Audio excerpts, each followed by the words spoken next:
Anji friends, we are live. We are live. Can you all see me? Can you all hear me? Just confirm me with the audio and video. Hello, friends. After Modi ji has started saying friends, now I mean this has come to my tongue. Confirm me with the audio video. Can you hear me or can you see me? And video.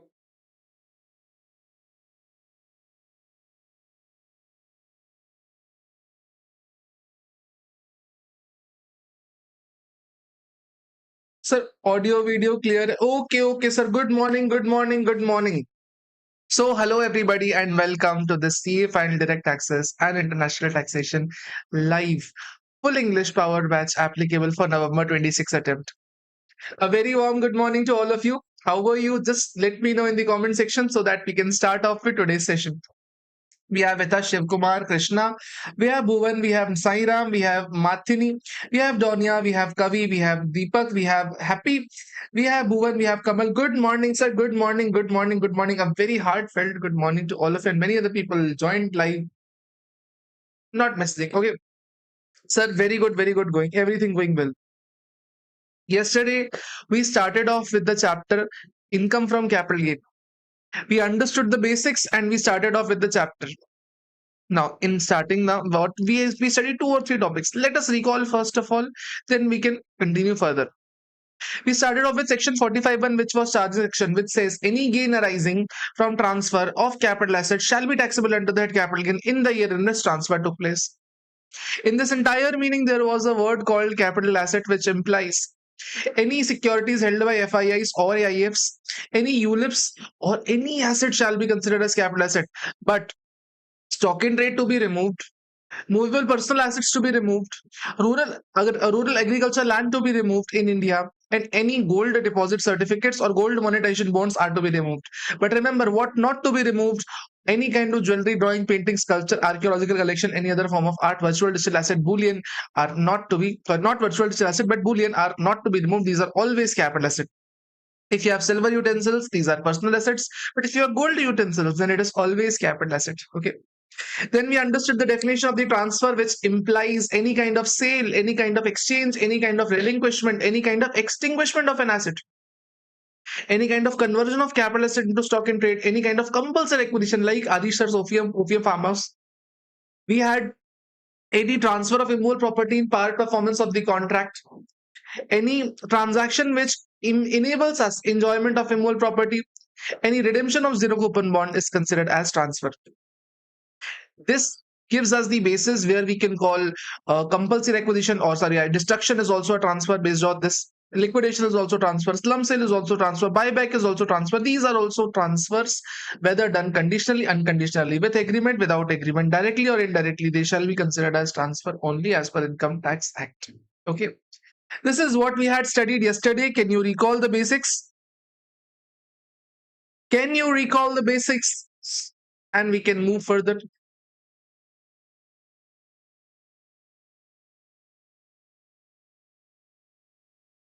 Can you recall the basics? Yes, sir, we can recall this basics. Good morning, sir. Perfect. Moving further.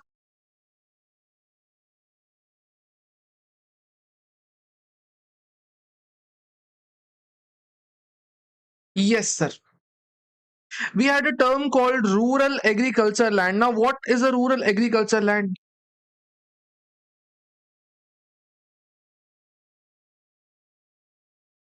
You will not believe it. Personally speaking, you will not believe it. But government has not defined any agriculture land. Government says any land used for agriculture is agriculture land. That's it. Any land which is used for agricultural purposes is agriculture land. If it has been diverted for construction purpose, then it is not agriculture land. That's it. It has never been defined what is an agriculture land. For everybody's surprise, rural agriculture land is defined as a land which is not urban land. This is not a urban land. Wow. Not a urban land is a rural land. Wow. Then what is a urban land? Urban land has been described. What urban land has been described? Let me picturize this thing to you. Lawmaker says now if there is an area and it has municipality, there is municipal corporation or there is cantonment board, then this area shall always be urban area. Always remember, if there is municipality, municipal corporation and cantonment board or cantonment board, then this area shall be urban area, always urban area. But we have to club the population as well. Lawmaker says that if this area has municipality, municipal corporation, cantonment board, and the population is up to 10,000, then this area is only urban area. This is the only urban area beyond which everything shall be rural. Sir, what if population is more than 10,000? Lawmaker says the population is more than 10,000 up to 1 lakh. In that case, area beyond 2 kilometers area beyond 2 kilometers area outside the boundaries of the municipal limits shall also become urban if population is more than 10,000 up to 1 lakh. If population is more than 1 lakh up to 10 lakh now, lawmaker says area beyond 6 kilometers outside municipal limits shall also be urban. Outside 6-kilometer area shall also be urban, beyond which everything would be rural. Lawmakers also say that if population is more than 10 lakh, in that case, area beyond 8 kilometers of area,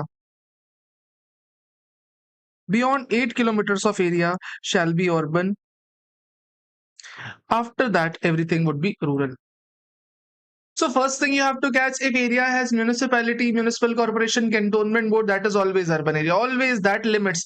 The limits up to which municipality lies na is always urban. But if population is up to 10,000 na, then that area is the only urban area. If population is more than 10,000 up to 1 lakh, then area beyond 2 kilometers area shall also be urban. If population is more than 10,000 up to 1 lakh, then we have a 2-kilometer area. More than 1 lakh up to 10 lakh, then 6-kilometer area. More than 10 lakh, then it is 8-kilometer area beyond the municipal limit, which is urban. Beyond urban, every area is rural. Beyond urban, every area is rural. Done, sir. Done, sir. Done, sir. Now, for example, Kamal has a house which is located now 10 kilometers away. He drove his car, and in car distance showed that 10 kilometers away is his land. Can we simply call this land as urban property or rural property just by that different distance is 10 kilometers? Lawmaker says no, you don't have to check the car difference. Your car might show extra difference. So in that case, lawmaker says you have to check the bird eye view, a straight line difference. From the Google Maps, the straight line difference that is there, now that you have to see. Not the road difference, aerial difference you have to see. That a bird might see from the outside. Now, in that sense, you have to see a straight line difference. If it is more than 8 kilometers, then only it will be rural. If it is less than 8 kilometers, then it will be urban. Done, sir. Done, sir. Done, sir. What did I say? Simple thing what you have to remember, if population is up to 10,000, then municipal limits area is only urban. If population exceeds in the municipal limits, then beyond the 2-kilometer area would also be urban. If population exceeds more than 1 lakh people, then beyond 6-kilometer area shall also be urban. And if population exceeds 10 lakh, then up to 8 kilometers of area shall be urban. Okay. Sir, population includes the extended area for the 10K. Yes. If population is more than 10,000, if population is more than 10,000, Matini, this extended area shall also be urban area. This extended area shall also be urban area. If population exceeds 1 lakh, then the other extended area shall also be urban area. This other extended will also be urban.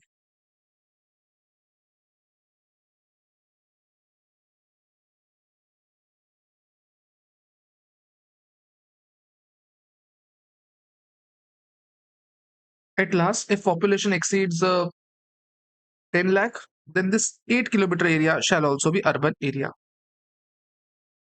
I hope urban area is clear now. Government has not prescribed what rural area imply. It just says that what is the area which is not urban is rural. Urban area has been prescribed. Urban land has been prescribed. Okay. So that is what the area talks about. This is what a rural agricultural land talks about. This is the next definition. Now we have another important definition, that is types of capital asset. Very important definition. Let's try it out once. See, categorically, assets are categorized into two categories. If there is a capital asset, it can be either short-term capital asset or it can be either long-term capital asset. Fair enough, sir, fair enough. Whatever short-term capital assets you have, it will yield short-term capital gain. Whatever long-term capital assets you have will yield long-term capital gain. Fair enough. Now, how do we find out which is short-term capital gain or which is short-term capital asset, which is long-term capital asset? How do we understand? For that, we require a concept called period of holding. Period of holding.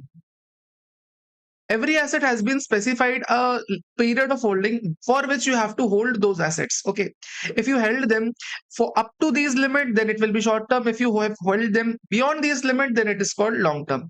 Let me take an example to make you illustrate, to make you understand. For example, we have listed securities on recognized stock exchange.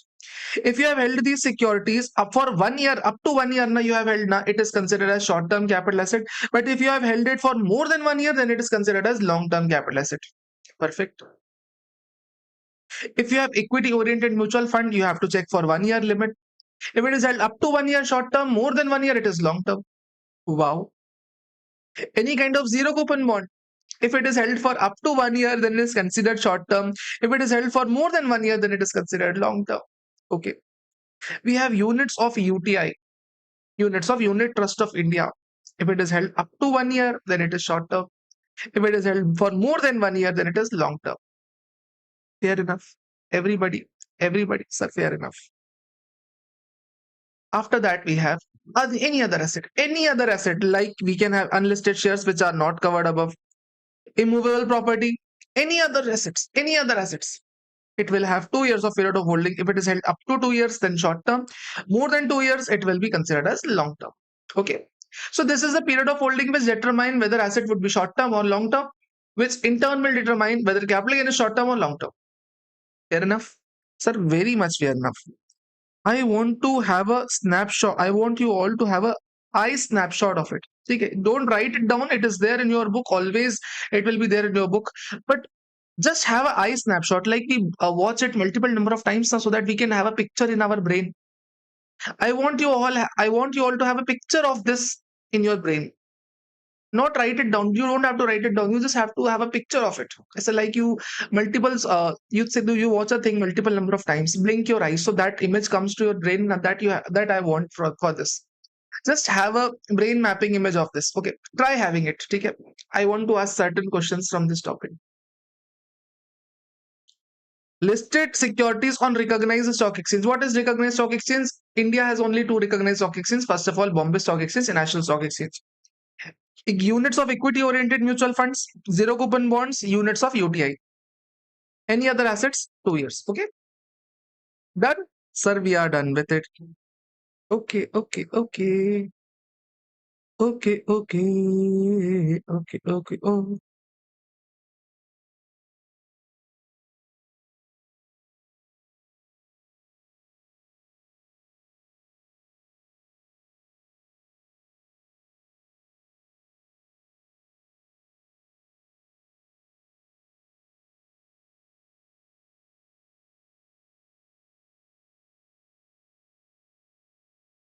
I have mentioned certain assets. There is a list of certain assets. For example, we have gold. Fine. Now, gold is to be held for more than 2 years. Gold is to be held for more than 2 years to make it long-term capital asset. For simplification, I can say that 2 years period of holding is to be checked. 2 years is to be checked. For simplification, I am saying 2 years. Based on that list now, I can simply say that gold has to be held for 2 years. If it is held up to 2 years, then it is short term. More than 2 years, it is long term. I can simply say 2 years for gold. You have to tell me out of your own knowledge what will be the period of holding for Reliance to make it long term. 1 year, 2 year, 3 year, 4 year. What it will be? 1 year, 2 year, 3 year. What it will be? Or cannot say. What will be the period of holding? You have to answer. Write it like this. 2 point. 2 point you have to answer so that I understand that you are talking about second answer. Just tell me, let's see how many of you are able to guess it. First answer came from Mathini, who says 1 year. Okay.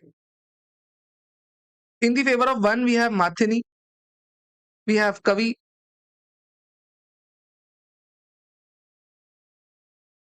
we have Krishna. Arey, everybody says 1 year. Nobody is saying anything contrary. Nobody is saying anything contrary. Deepak says 1 year. Satyanarayan says 1 year. Satyanarayan, I guess, is Lokesh. Then we have Subramanian says 1 year. Everybody says 1 year. Everybody says 1 year. Okay, sir, it is 1 year. Shares of Reliance are to be held for more than 1 year to make it long term. Up to 1 year, it will be short term. Okay, 1 year is the basis. Now, what if I have shares of Facebook? Will it be held for 1 year, 2 year, or cannot say? What will be the period of holding for uh, shares of Facebook?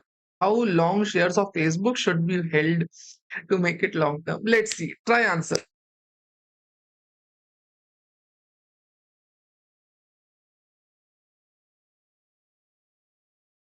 First answer came from Athini. She says 2 years. Shiv Kumar says 2 years. Krishna says 2 years. Kamal says 2 years. Why everybody is saying two? Why, sir? Why everybody is saying two? Sir, why 2 years? Because, sir, Facebook shares are considered as not listed. Okay? If you carefully see, Facebook shares are listed on recognized stock exchange. No, Facebook shares are not listed on recognized stock exchange. Facebook shares might be listed in Nasdaq, it might be listed in New York Stock Exchange, but in India, on recognized stock exchange, it is not listed. New York Stock Exchange is not a recognized stock exchange, therefore, we shall have 2 years of category. It shall be considered for 2 years. Done, sir. If we have debt oriented mutual fund, if we have debt oriented mutual fund, what will be the period of holding? Debt oriented mutual fund. Okay, debt oriented mutual fund. What will be the period of holding in this case? Let's see whether you are able to find it out or not. First of all, Mathini is on the fire today.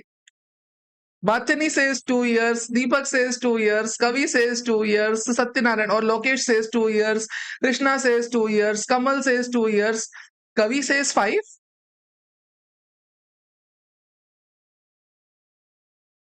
Shiv Kumar says 2 years. Everybody says 2 years. Why 2 years? Sir, we have two answers only. It has to be either 1 year, it has to be either 2 years. 1 years are fixed for four securities, four things. Listed securities on recognized stock exchange, equity oriented mutual funds, units of UTI, and zero coupon bond. We have specifically mentioned debt oriented mutual funds, so it will be 2 years only. Reasonable enough. If I have a business on sale for the purpose of slump sale, how long this should be held to make it long term? How long? How long should this be held to make it long term? 1 year, 2 year cannot say. How long this should be held?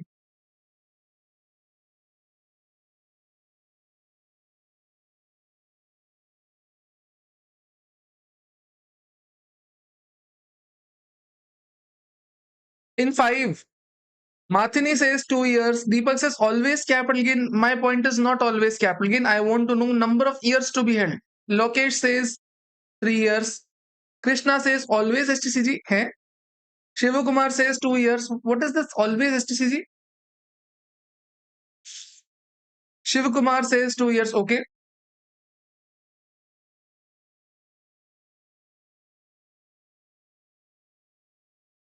Always STCG. If you sell business, it is always short term capital gain. Donia says 3 years.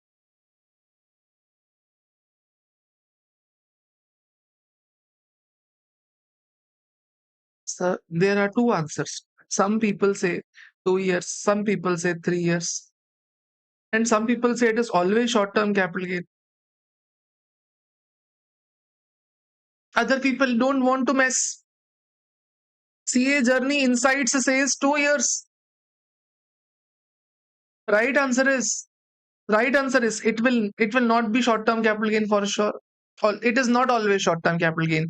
We might have long-term capital gain as well here. It is not about inventory. It is not about anything else.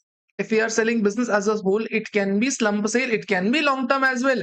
But here we don't have to check 2 years of period of holding. We will have to check 3 years of period of holding. And we will discuss this later on. This is subject matter of our studies today. We shall discuss this. Don't worry. Okay. So this has to be discussed later. For a business, we have to check 3 years of period of holding. Sir, where is it mentioned? You said every asset is 2 years, 2 years. You just said right now. Arey Baba, I agree that I said that every asset should be held for 2 years.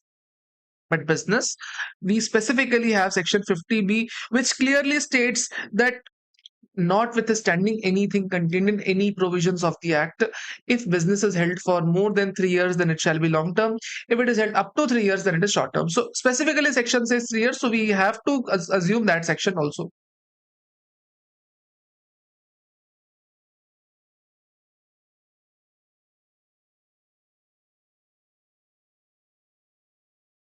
See, business, I am assuming slum sale. If you have multiple units, Deepak, if you have a unit, for example, if I have a company and I have two units, one of all is retail unit and is wholesale unit, an entire wholesale unit is being sold out.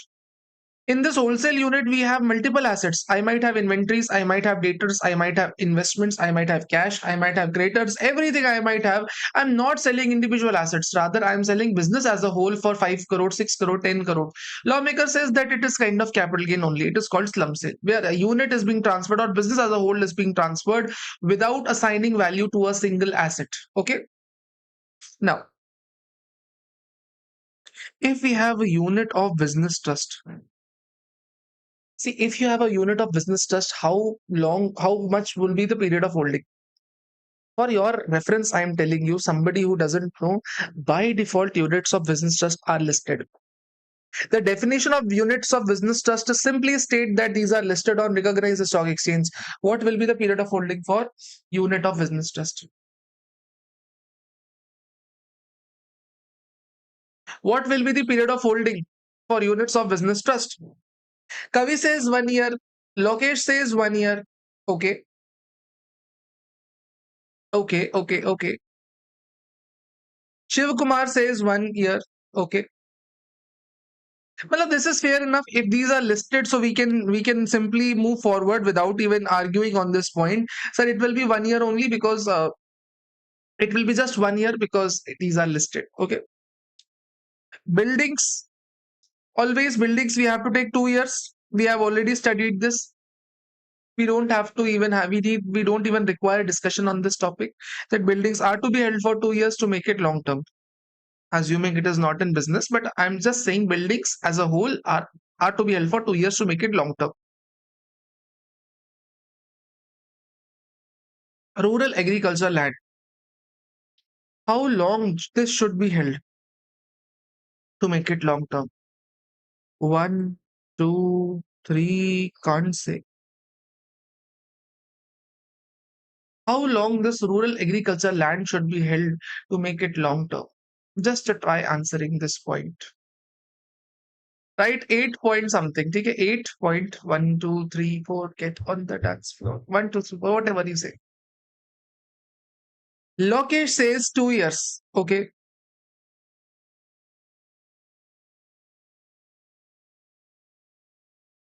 Now people have changing. People have been changing. Krishna says 2 years.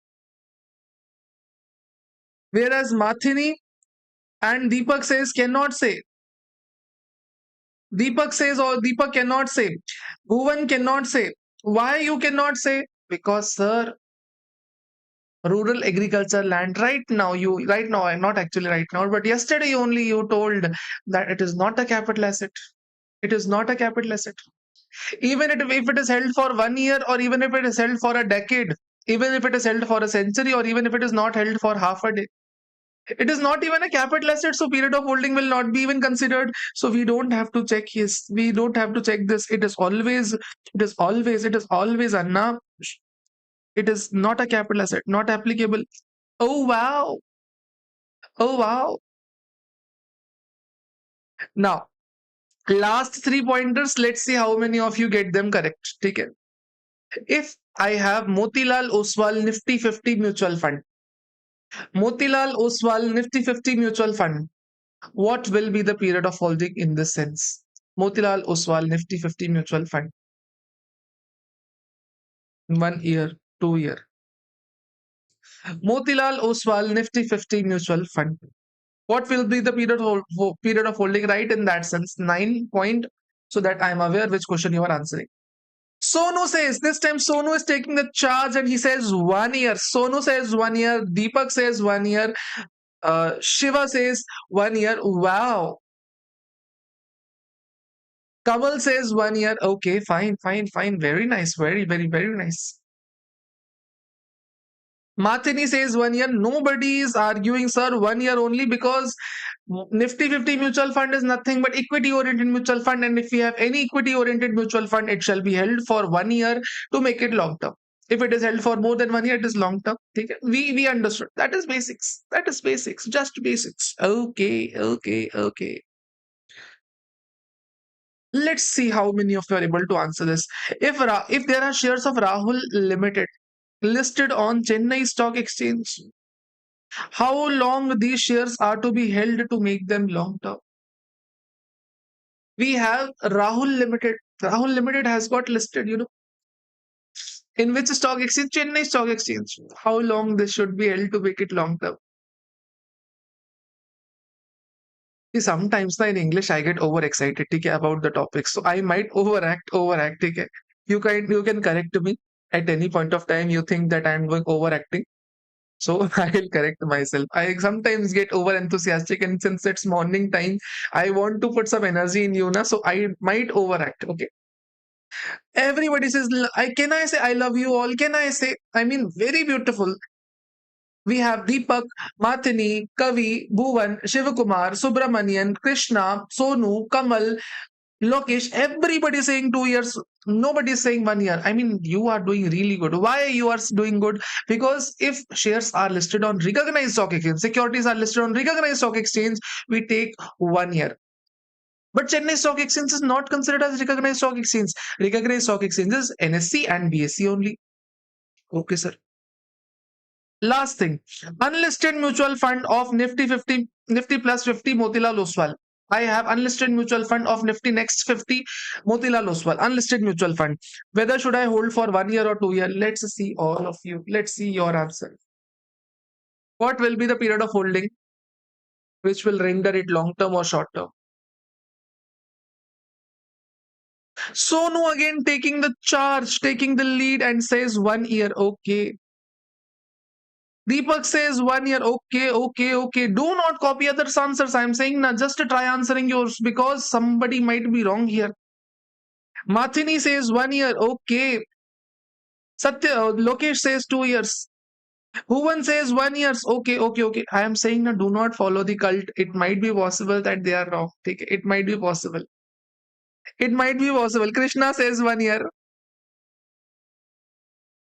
Kavi. Asha, we have different another Kavi. We have second Kavi. Okay. Kavi says 1 year. Shivakumar says 1 year. But Bhuvan on the other hand says two. Oh, Bhuvan is saying two answers. Bhuvan says 2 years. Then we have Kavi again. We have one Kavi. Okay, two Kavi. Second Kavi also. Kamal also says 2 years. Oh. Just imagine 2 months later. It's 1st August today. Within 3 months, we'll have exam, and this is the basics of capital gain. Right answer is, sir, it is to be held for 1 year. It is to be held for 1 year. Why, sir? Why you are saying? Because if it is Nifty next 50 mutual fund, it is equity oriented only now. It is equity oriented only now. All the investments are into equity shares. It is equity oriented mutual fund. It is nowhere mentioned that equity oriented mutual fund have to be listed. It is nowhere mentioned. If you see now, it just says equity oriented mutual fund. If it is there, equity oriented mutual fund, you have to check 1 year of period of holding. Does that equity oriented mutual fund has to be listed? Right answer is no. You just need to have equity oriented mutual funds, and this is an equity oriented mutual fund. Therefore, 1 year of period of holding would be valid. Okay. Did you understand how do we identify period of holding? Everybody woke up. Everybody is now energetic. Nobody is feeling drowsy. Can we switch to the next part?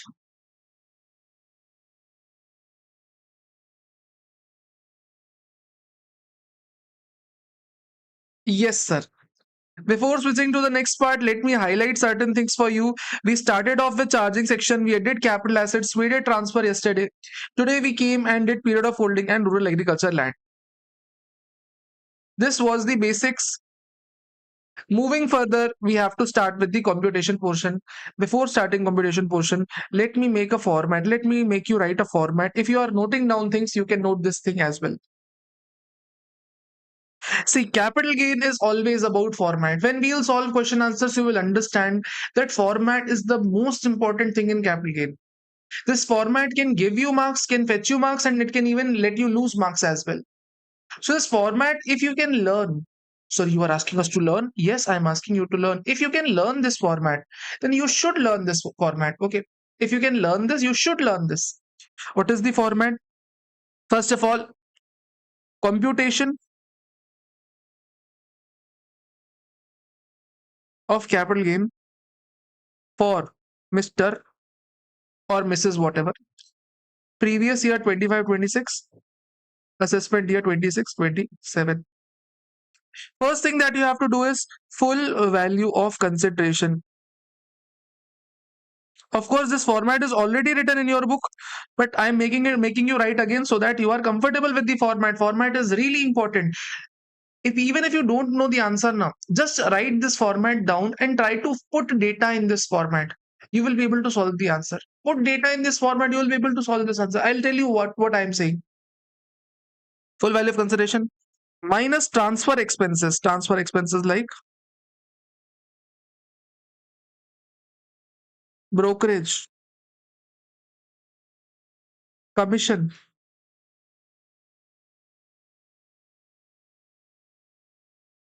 Then this will fetch us net consideration.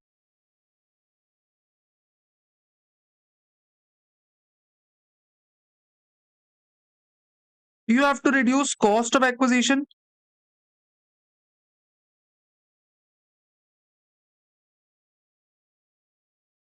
You have to reduce cost of improvement.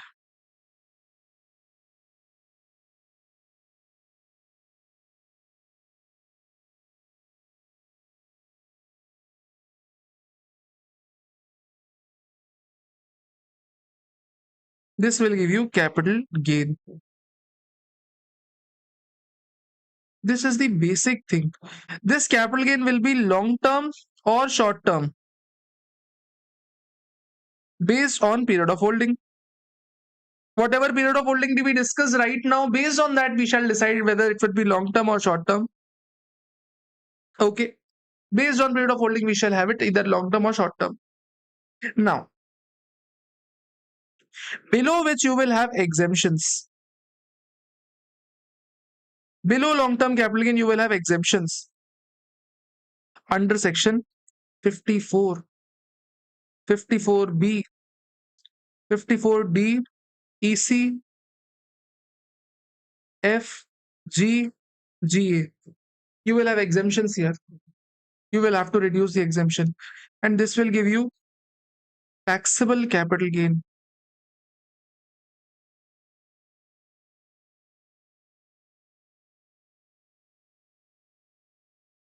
And this taxable capital gain will be taxed with 3 different rates or 4 different rates, I should say. If it falls under 112, it shall be taxed at 12.5%. If it falls under 112A, it shall be taxed at 12.5% over 1.25 lakh.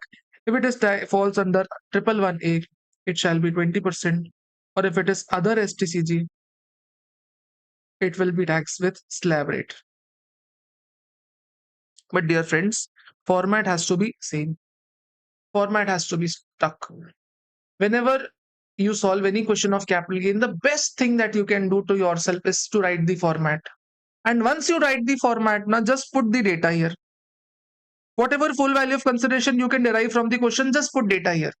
Whatever transfer expenses you do, see, if you remember your AFM exam in May 26, everybody said that do not learn formats, do not learn formats. Formats are the worst thing that you can have. You should never learn steps. You should use a logic. Everything kept aside. In DT, in capital gain, format is the king. At least for capital gain, format is the king. If question is difficult, if question is easy, you will be able to solve it of your own. But if question is difficult, format is the king. Okay. Now, in this entire process, we need to understand what is full value of consideration. We need to understand what is cost of acquisition. And exemptions and tax rates we shall always discuss. So we shall start with full value of consideration. What does full value of consideration imply? Okay. Moving further with full value of consideration. Lawmaker says, what is full value of consideration? What is full value of consideration? If I have a buffalo and if I sell this buffalo to Kavya, it is Kavya, yes? I guess yes. It's Kavya. If I have a buffalo and I sell this buffalo to Kavya, I will receive some money. Lawmaker says that money received is full value of consideration. Or if I sell this buffalo to Kavya, I have to receive money in future, then that money receivable shall be full value of consideration. Money received or receivable is full value of consideration. It is basic. Full value of consideration is not a rocket science. It is not a rocket science, but it is just money received or receivable. But sir, for example, if we exchange the asset, is it possible now? If I give buffaloes to Kavya and in return I am getting a house, in return I am getting a gold chain. So lawmaker says fair market value of the asset received shall be full value of consideration. Okay. If you exchange that asset, then asset receiving, whatever asset you are receiving, fair market value of those assets would be full value of consideration. Sir, fair enough. Now, normally fair value, full value of consideration is simple. Normally, whatever money you receive, basic says whatever money you received is full value of consideration. Basic says that only. But there are certain issues in this. We need to understand issues. First issue is section 50C. Now, what 50C possesses? 50C specifically says that if you are selling any land or building, people might undercast their sales value. For example, land is worth 1 crore rupees. You are just selling it away for 40 lakh rupees so that your capital gain can reduce. People might sell the land at a very lower price so that their capital gain can be mitigated. It is possible that people might do that. To prevent people from doing that, we have a concept of stamp duty value. All over India, we have a concept of stamp duty value. Everywhere it exists. Lawmaker says that if stamp duty value exceeds 110% of consideration, then stamp duty value shall be considered as consideration. Stamp duty value exceeds 110% of consideration, then stamp duty value shall be considered as full value of consideration. But sir, if a stamp duty value is less than or equal to 110% of consideration, then actual consideration shall be full value of consideration. Let me take an example to put things into perspective. For example, if Kavya has a property, stamp duty value of this property is say 1.2 crore rupees, and selling price she decided to do it is 1 crore rupees. Kavya's selling price is 1 crore rupees. Now, if you check, lawmaker says SDV and 110% of consideration you have to do. That means 1.1 crore it would be. Lawmaker says that SDV exceeds 110% of the consideration. In this case, 110% of the consideration is even lesser than actual SDV. That means you are actually not selling things at a good price. You are selling things at a very lower price. Therefore, we will not take your consideration. We will take the stamp duty value as full value of consideration. Therefore, if you are selling at a price lesser than 110% of consideration, in that case, lawmaker says that SDV shall be taken as full value of consideration. Your full value of consideration would be 1.2. They are going to reject this 1.1 crore. But on the other hand,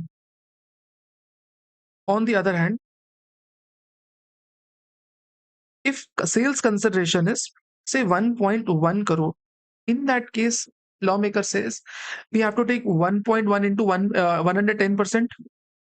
This will give us 1.21 crore. Now, in this case, SDV is 1.2 crore, but sales consideration into 1.1 or 110% is 1.21 crore. In this case, sales consideration is more. Therefore, your actual sales consideration shall be considered as full value of consideration. So you have to check SDV and 110% of consideration. Which is the higher one? SDV or 110% of consideration. If SDV is higher, then SDV shall be full value of consideration. But if consideration into 110% is higher, then actual consideration shall be taken as full value of consideration. Got it? Just confirm me. This is an important concept. This will come throughout your syllabus. Throughout your syllabus. Section 50C clearly states that if you are selling immovable property, you have to check for SDV. If SDV exceeds 110% of consideration, then SDV shall be full value of consideration. But if 110% of consideration exceeds SDV, then in that case, actual consideration shall be full value of consideration. Okay. Anybody who is having doubt in this point, because if it is doubtful, we have to spend more time on this. Otherwise, we can move forward from this. It is simple point. Okay. You have to check SDV and 110% of consideration. If SDV is more, take SDV as full value of consideration. If 110% is more, then take actual consideration as full value of consideration. Sir, we get that. We know this from basics. We know this from basics. We know this from basics. Anybody who has any doubt now, you can ask immediately, because once we move forward, scope for doubt of the old topics might be reduced. Okay. Now, for example, we have with us Deepak. We have Deepak. He has a mansion, and there is a common saying. There is a common saying in the public that this house is haunted. You don't know. But Deepak has a house which is haunted. People go nearby house and there are sounds coming from this house. Hoo hoo ha ha ha. Hoo hoo ha ha ha. Different kinds of sounds are coming. Now, if you take the SDV of this house, stamp duty value of this house is 5 crore rupees. But Deepak is not able to sell it beyond 1 crore. Beyond 1 crore, not able to sell. Now, what can Deepak do? What can Deepak do? Just think of from Deepak's point of view. Stamp duty value is 5 crore because of the location. But he is not able to sell the property even at 1 crore because it is haunted. Even if he sells at 1 crore now, lawmakers would disregard 1 crore as consideration. Lawmakers would make 5 crore as your full value of consideration. Deepak is stuck in a very poor cycle, very poor cycle. Is there any rescue to Deepak? Lawmaker says yes, Deepak has a rescue. He can refer to assessing officer, who in turn will refer the case to valuation officer. Now, valuation officer in his blazer would come and visit the house. Acha, acha, acha, acha. He went to house. He saw, oh, this is really haunted. Deepak, how are you staying? As soon as he entered the house, there was a witch in white sari who had sindoor on her head, red sindoor. She had a thali in her hand. And as soon as the valuation officer went, he started. That witch started appreciating the valuation officer. She started laughing. She started dancing. Valuation officer really went haunted. He determined, yes, correct. He determined that this property cannot be sold for 5 crores. Valuation officer reduced this SDV to 2 crore. Now, what Deepak has to do? Deepak has to accept this stamp duty value. He cannot do anything about it. If valuation officer reduces the SDV, you have to take the new SDV. If valuation officer reduces the SDV, you have to take the new SDV. But what if house was haunted, but a valuation officer had different fantasies altogether? He went to house. He saw a witch flying in the house with white sari, open hair, blood in her hair, laughing like nothing, laughing like a genie. Valuation officer was so fantasized that he said that whatever enjoyment people do in Thailand, Bangkok, whatever enjoyment people do in Bali is available in this house. Arey Deepak, what are you doing? You are selling it for 5 crore. This should be sold for minimum of 10 crore rupees. He was so convinced by the value of the house. He was so impressed that he said that this should value way more than 5 crore. He was so impressed. Even he wanted to buy the house. Valuation officer was so impressed by the house, he wanted to increase the stamp duty value. He increased the stamp duty value. He said 5 crore is very less for this house. At least you should get 10 crore for this house. Because once somebody enters, he will fall in love with that witch. Hari Baba. In that case, what will happen? Sir, what if valuation officer increases the stamp duty value? In this case, now you have to ignore him. If somebody increases your stamp duty value, now valuation officer increases your stamp duty value, you just have to ignore him. Okay? Got it, sir? We got that point. So if you are not satisfied with the SDV, what you do? You have to go to assessing officer who will ask the case, who will refer the case to valuation officer. Now, valuation officer might determine SDV which is higher. He thinks that house is way more worth. The benefits of Thailand are available in the house of the Deepak. In that case, sir, if valuation officer increases the SDV, you have to ignore. If valuation officer decreases the SDV, take the value determined by the valuation officer. Okay. If it is less than original SDV, then take the newer SDV. If it is more, then take the original SDV. Gotcha.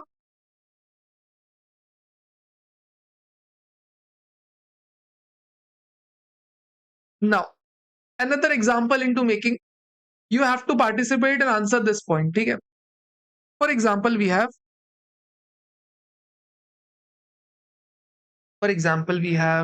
who do we have? For example, this is Rahul, and I am selling the house to Lokesh.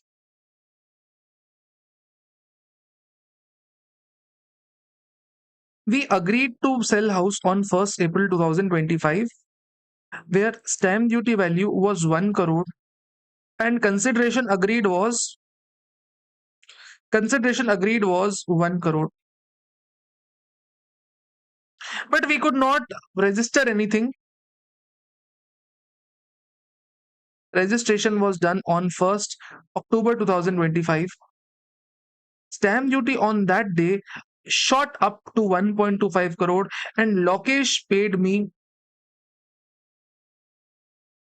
1 crore rupees because agreement was 1 crore only, so consideration he paid 1 crore. What did I say? Stamp duty value is 1 crore, which shot to 1.5 crore.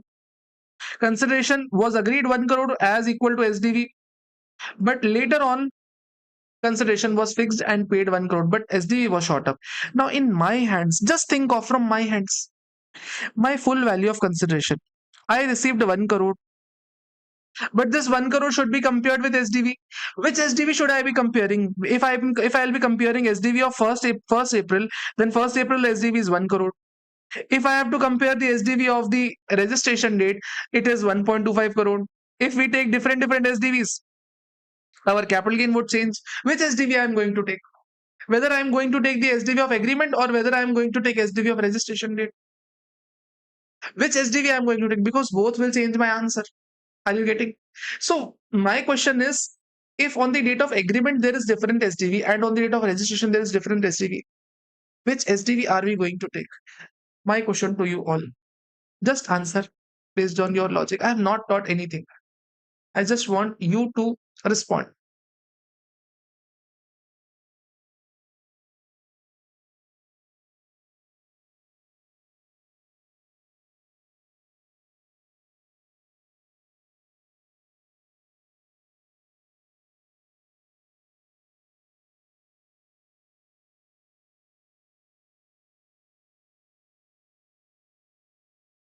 Deepak says first. Deepak says 1st October. Okay. Then Shivakumar says amount paid on the date of agreement. Okay. Chaitanya, it's Krishna. Krishna says 1.25. Right answer is, sir, it completely depends upon when payment has been received.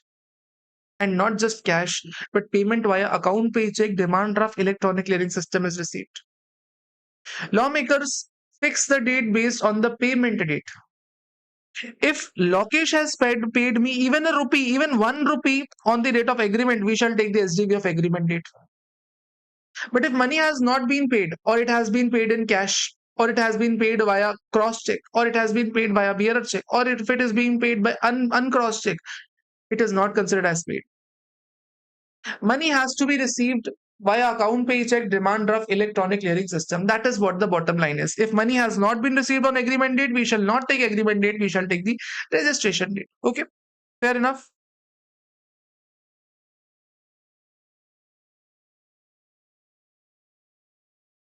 Done, sir.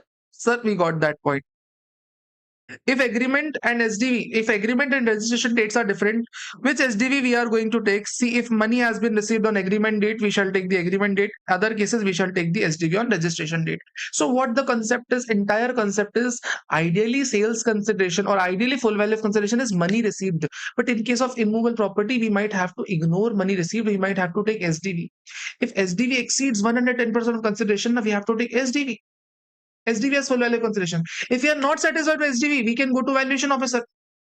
Valuation officer might increase, might decrease. If he decreases, take the lower one. If he increases, ignore that one. Which SDV you are going to take? Agreement date or registration date? You are going to take the money. You are going to take SDV on which you receive the money. That's it. That's the point. Okay. Now we have section 50 CA. See, premise of the topic is ideally money received is the full value of consideration. Ideally money received is the full value of consideration, but this does not hold good for unlisted shares. Why? Because unlisted shares now do not have any value. You might sell those unlisted shares at a very lower price. Therefore, lawmaker says whenever you sell unlisted shares now, your full value of consideration shall be either sales price or market value, whichever is higher. Sales price or market value, whichever is higher, you have to take. Sir, what is this market value? Fair market value can be determined based on valuation report of merchant banker. It can be report based on chartered accountant, anything. It can be anything. So it has to be sales price or market value, whichever is higher. But sir, there are certain companies whose board of directors are suspended by central government. Under section 242 of Companies Act, central government has this power. It can suspend the board of director of companies. In this case, if board of director of the company are being suspended, in that case, for such companies, this provision do not apply. That means for such company, we don't have to check FMV. Only sales price shall be full value of consideration. So ideally, FMV or sales price, whichever is higher, but for the companies whose board of director have been suspended, we shall not look at this provision. We shall not find out the FMV. Whatever the sales price received shall be full value of consideration. In cases where sales price is not determinable, in that case, what shall be full value of consideration? FMV of the assets received. For example, if I have given Buffalo and I received 2 iPhones in return, so FMV of the 2 iPhones would be considered as full value of consideration. That is the case. There are instances where you might not be able to determine the sales price. In that case, FMV on the date of transfer, you shall be taking off the asset received. Okay. So this premise of the section was this only, that ideally money received is full value of consideration, money received, but there can be different approaches to that. If you are selling immovable property, you might have to see SDV. If you are selling unlisted shares, you might have to see FMV. If you are exchanging any asset, you might have to see FMV as well. Gotcha? Gotcha? Sir, we got that point. Now we have the second part of the definition, second part of the consideration is cost of acquisition. Second part. Anybody having any doubt in full value of consideration? If yes, then ask. If no, then we can move forward for cost of acquisition. Yes, sir, we can move. Yes, sir, you just move. You can move anytime, you can move.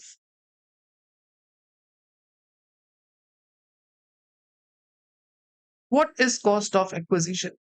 What is cost of acquisition? Sir, cost of acquisition is nothing but price paid to acquire the asset. Price paid to acquire the asset. If I have bought a land for 2 crore rupees, then cost of acquisition would be 2 crore rupees. If I have brought a machine for 50 lakh rupees, then cost of acquisition is 50 lakh rupees. In addition to that, all the expenses related to the purchases. For example, if I buy a piece of land and I pay registration charges, I pay brokerage charges, everything will be added to cost. If I buy machinery, I pay installation charges, I might pay freight charges, that is added to cost. So cost of asset is purchase price paid. In addition to that, any direct expenses attributable to such asset to bring that asset into the living condition or usable condition, that is added to cost only. Remember, certain things are never added to cost. Certain things are never added to cost. First of all is securities transaction tax. Remember, if you buy any shares now, securities transaction tax are never added to cost. Remember, this is never added. This is a dead expense, I will tell you. This is not even added to cost. This is not even reduced from sales. This is not even um, allowed as transfer expenses. It is a dead expense. Okay? In addition to that, now, if any deduction has been claimed under 24B or any chapter 6A or any head of the income, now, you don't get deduction for that. I'll come on this point later on. I'll come on this after 2 minutes. I'll come on to this point. So what did I say? Purchase price is nothing but price paid to acquire the asset. That's the first thing. In addition to that, all the transfer expenses you have to incur. Also, all the expenses relating to acquisition of the asset has to be added. What not to be added? Any securities transaction tax is not to be added. What not to be added? Any expense for which deduction under any other head has been taken, you might not add it to cost. I want to ask 2 or 3 questions. In this case, we'll be done with the basics now. First of all, is what lawmaker says. For example, we have Mr. Aman. Aman has acquired a property for 50 lakh rupees. Okay. In 2012, it was 2001 actually. Aman has acquired a property. Out of this 50 lakh, 25 lakh was the self money and 25 lakh was the loan money. He had to pay this loan for nearly 20 years, which he paid eventually for 5 years. Up to 2005, he paid this money. But later on, he says, why I'm going to pay? No, no, no, no. Nothing is to be paid. No, no, I'm not going to pay anything. Anything I'm going to pay. I'm not going to pay anything. He did not pay anything. Eventually, in 2012, this house was transferred to his son under will. Now, issue involved is registration would not take in his name. Why it would not take him? Because his father has not paid the dues. So his son was forced to pay the dues. I mean, unpaid by the father. His son was required to pay those dues. He duly paid those dues, but he was charged 3 lakh rupees of penal interest. Because his father had delayed for 5 years, he was charged penal interest. 3 lakh rupees. See, it is reasonable. Now, for 7 years, father defaulted. Son had to pay the interest for 7 years. That's the basic. Interest has to be paid for 7 years. There is no issue. Uh, there is no actually relief from this interest. This interest has to be paid. But since he has defaulted for 7 years, there would be some penalty applicable. Na? In that case, he was charged 3 lakh rupees of penalty. My question is whether this 3 lakh of penalty would be added to cost of acquisition, cost of improvement, yes or no? Whether this would be added to cost of acquisition or improvement, yes or no? Let me see how many of you get this.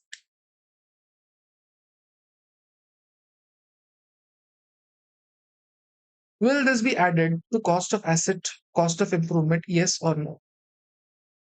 Aman's son had to incur this,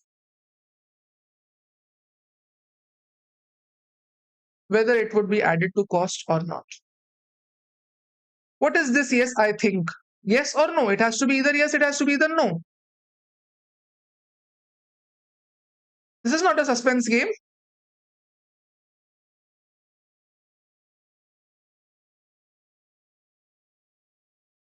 Sonu says yes, Deepak says yes, Bhuvan says yes, Mikala says yes, Lokesh says yes, Kavi says yes, but Krish says no.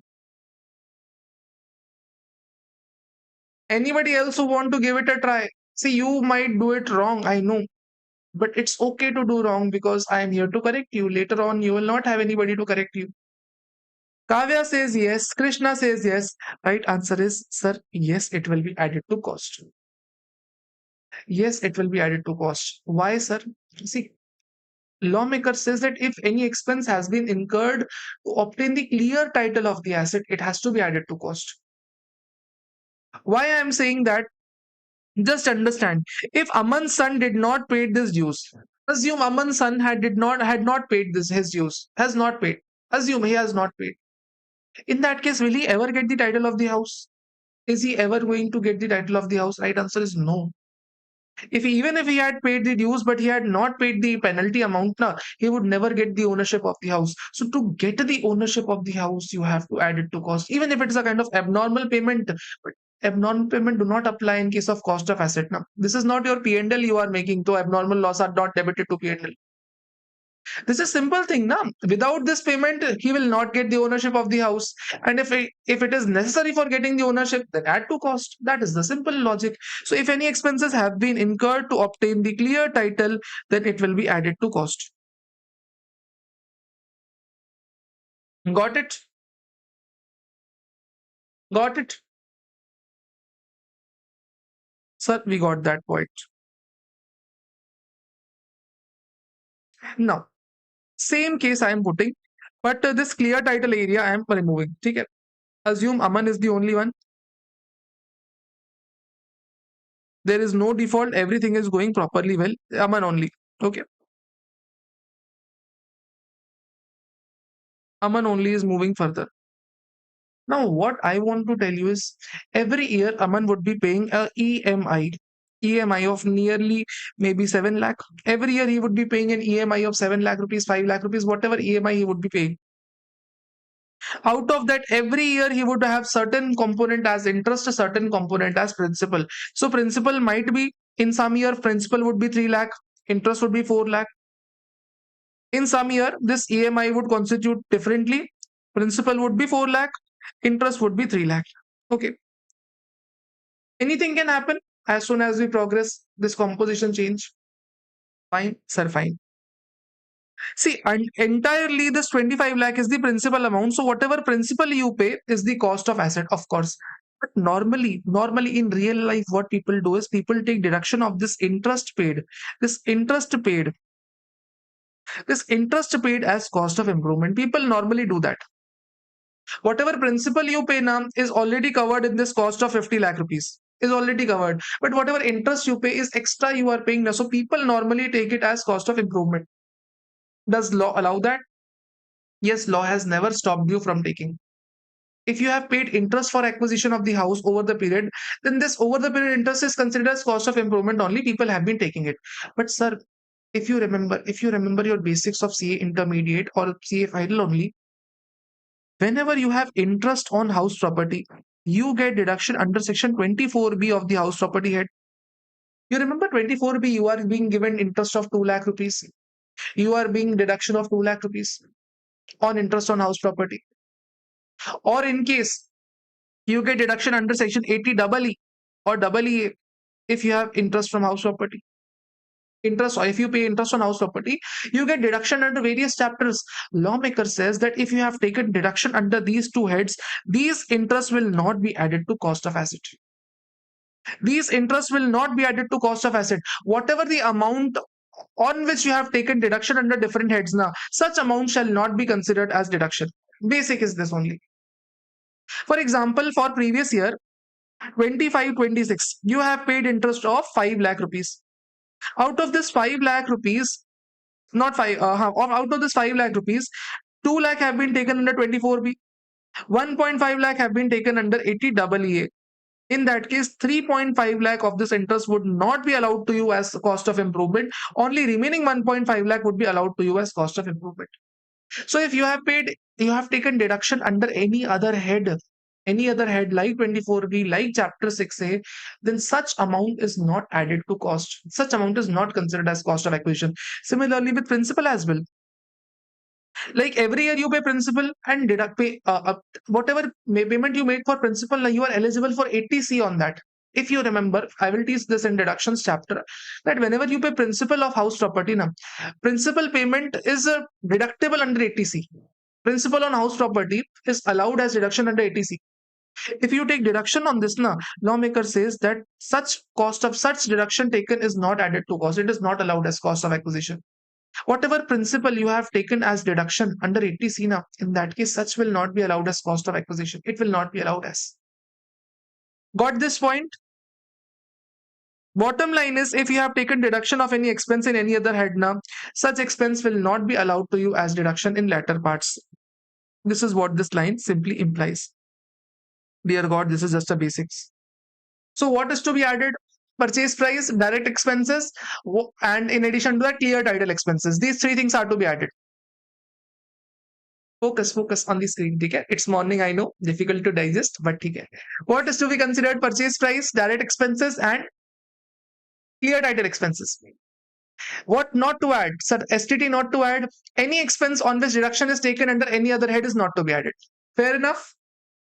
Just tell me whether you understood what is cost of acquisition. Just confirm me, did you understand what is cost of acquisition? Sir, if you understood what is cost of acquisition, this premise is to be argued.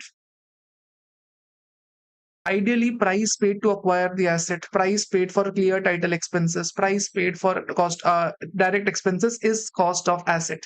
But there are instances where cost of asset might change. Okay? First of all is, see, ideally, now basics is purchase price is the cost of asset. Now, premise for this entire topic is purchase price is the cost of asset. Whatever price paid to acquire the asset is the cost of asset. This is the premise. This will be challenged now. For example, in the example we took, for example, Aman's father, there was Aman who bought house for 50 lakh rupees and gave this house to his son under will. And later on son sold the house for 2 crore rupees. Now just tell me what will be his cost of acquisition? What will be the cost of acquisition for the son? Try answering it. If Aman has acquired the house and he gifted this house to his son, and son sold the house for 2 crore rupees. Now son has got house for free of cost. What is the basics? Price paid to acquire the asset is cost of acquisition. But here you have not acquired it. You don't have you have not paid anything. You have not paid anything now. What will be the cost of acquisition? Sir, cost of acquisition of the previous owner shall be taken here. What my point is, sir, ideally you might acquire asset free of cost. You might acquire asset free of cost because you received that asset in gift. You might have acquired that asset because you received that in will. In that case, sir, what is your cost of acquisition? You did not pay any money to get the asset. What will be your cost? Your cost will be cost of previous owner.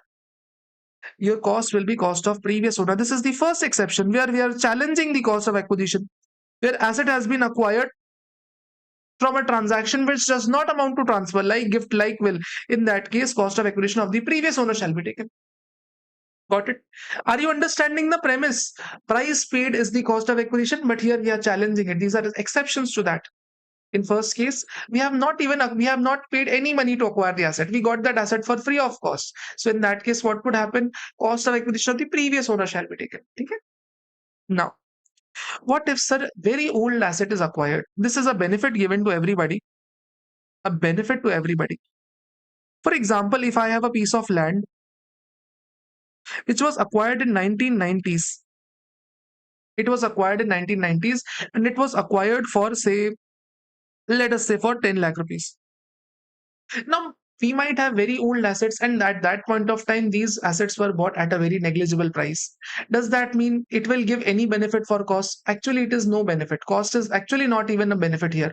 So, in that case, lawmaker says if asset has been acquired before 1st April 2001, then you shall get FMV as on 1st April 2001. You will get FMV as on 1st April 2001 or actual cost, whichever is higher. What did I say? If any asset has been acquired before 1st April 2001, you will take FMV as on 1st April 2001 or actual cost, whichever is higher. Why this benefit has been given? This benefit has been given because old assets have very low cost of acquisition. Therefore, this benefit has been given to every SSC. If asset has been acquired before 1st April 2001, then in that case, FMV shall be taken as on 1st April 2001. Here are two important things in this benefit. First important thing is, sir, if you are considering immovable property,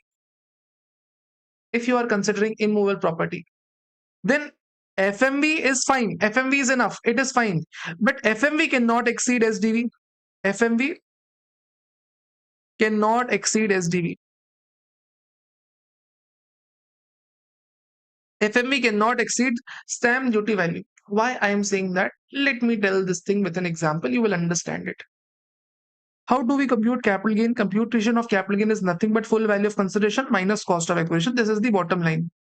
We might have different factors as well, but this is the bottom line. The more cost of acquisition you would increase, the lesser would be capital gain. Yes. If this minus figure is more, capital gain would be less. Now, yes, sir, it is correct. So if this cost of acquisition is in your hands, if this cost of acquisition is in your hands, you will do the magic. You will do the magic. If this cost of acquisition is in your hand, you will by default increase this FMB whatever you want. You might even make this FMB equal to a full value of consideration. Just understand now. If cost of acquisition is allowed in your hands, fair market value, who knows fair value on 1st April 2001? Who knows? So if it is given in your hands, you might increase FMV to the skies. So lawmaker says that FMV is given to you, but in case of immovable property, now there is a capping. You cannot increase FMV beyond stamp duty value. Okay. So if stamp duty value, so for example, is 50 lakh rupees, and you are saying FMV has 1 crore rupees, the government will never allow you 1 crore. They will give you 50 lakh only. Government will never allow. So what did I say? For very old assets, you are given FMV as on 1st April 2001, but FMV cannot exceed SDV in case of immovable property. In case of immovable property, FMV cannot exceed SDV. Second important thing, sir, in case of intangible assets,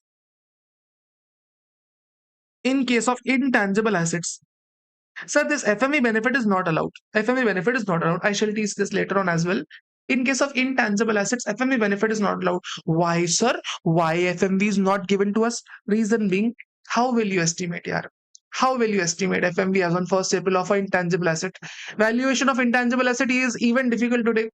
How will you value goodwill today? How will you value patent today? Copyright today, it is difficult today. How will you value the valuation of such patent in 2001? You might never get that now. So intangible asset, you are not allowed this FMP. Okay. So this is second special case. If asset is acquired before 1st April 2001, then FMV shall be cost shall be FMV or actual cost, whichever is higher. But FMV benefit on 1st April 2001 is not given in case of intangible asset. Okay. Third special case. Let's understand.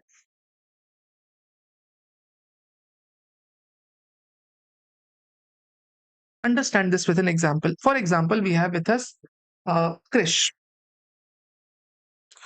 Krish had a machinery, building.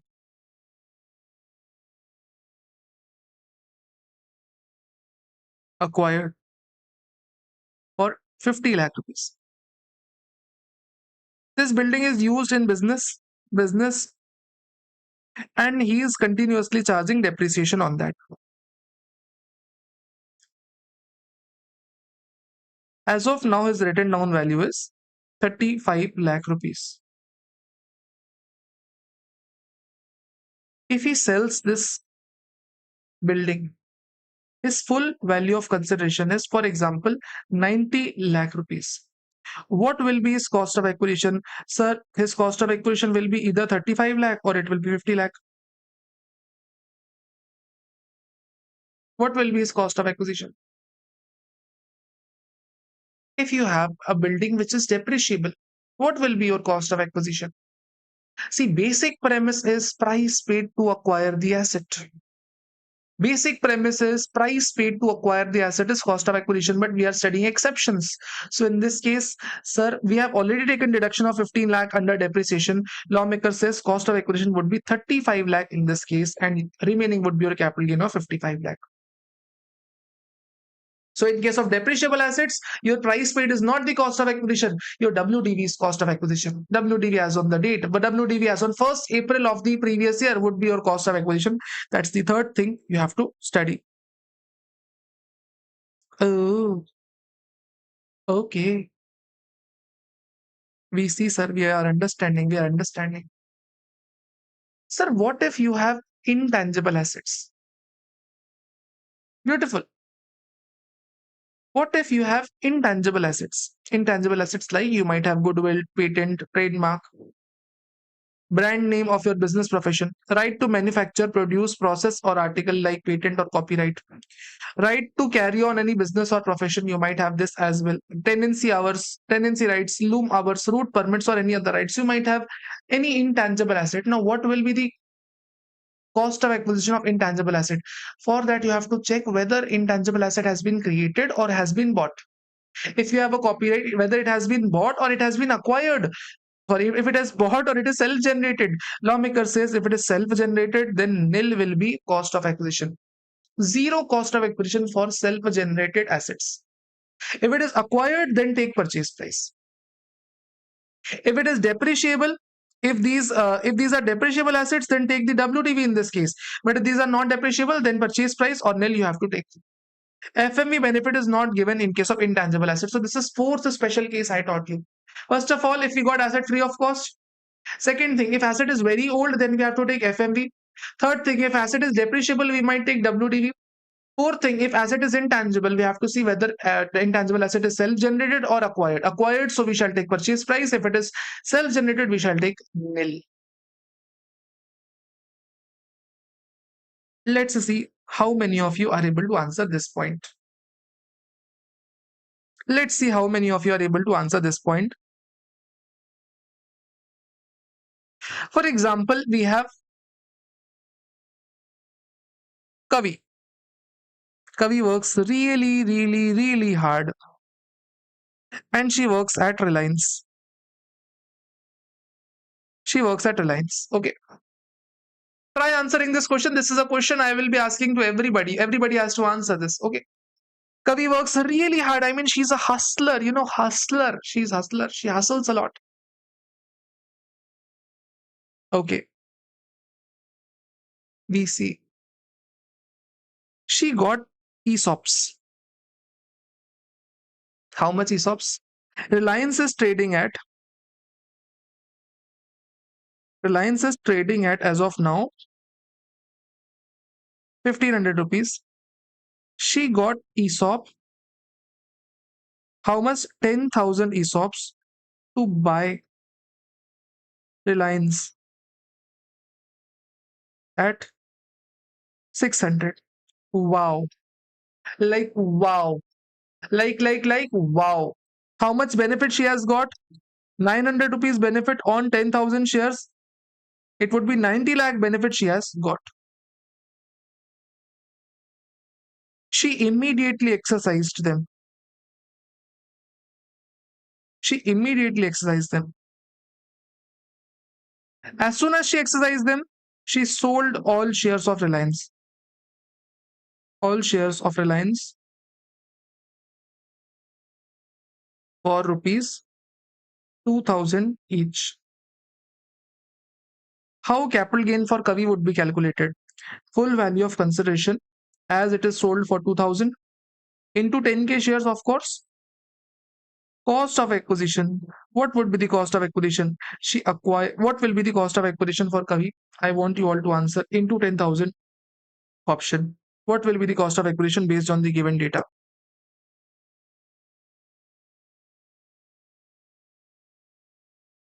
What will be the cost of acquisition? I have given you entire information in the question. What will be the cost of acquisition for Kavi?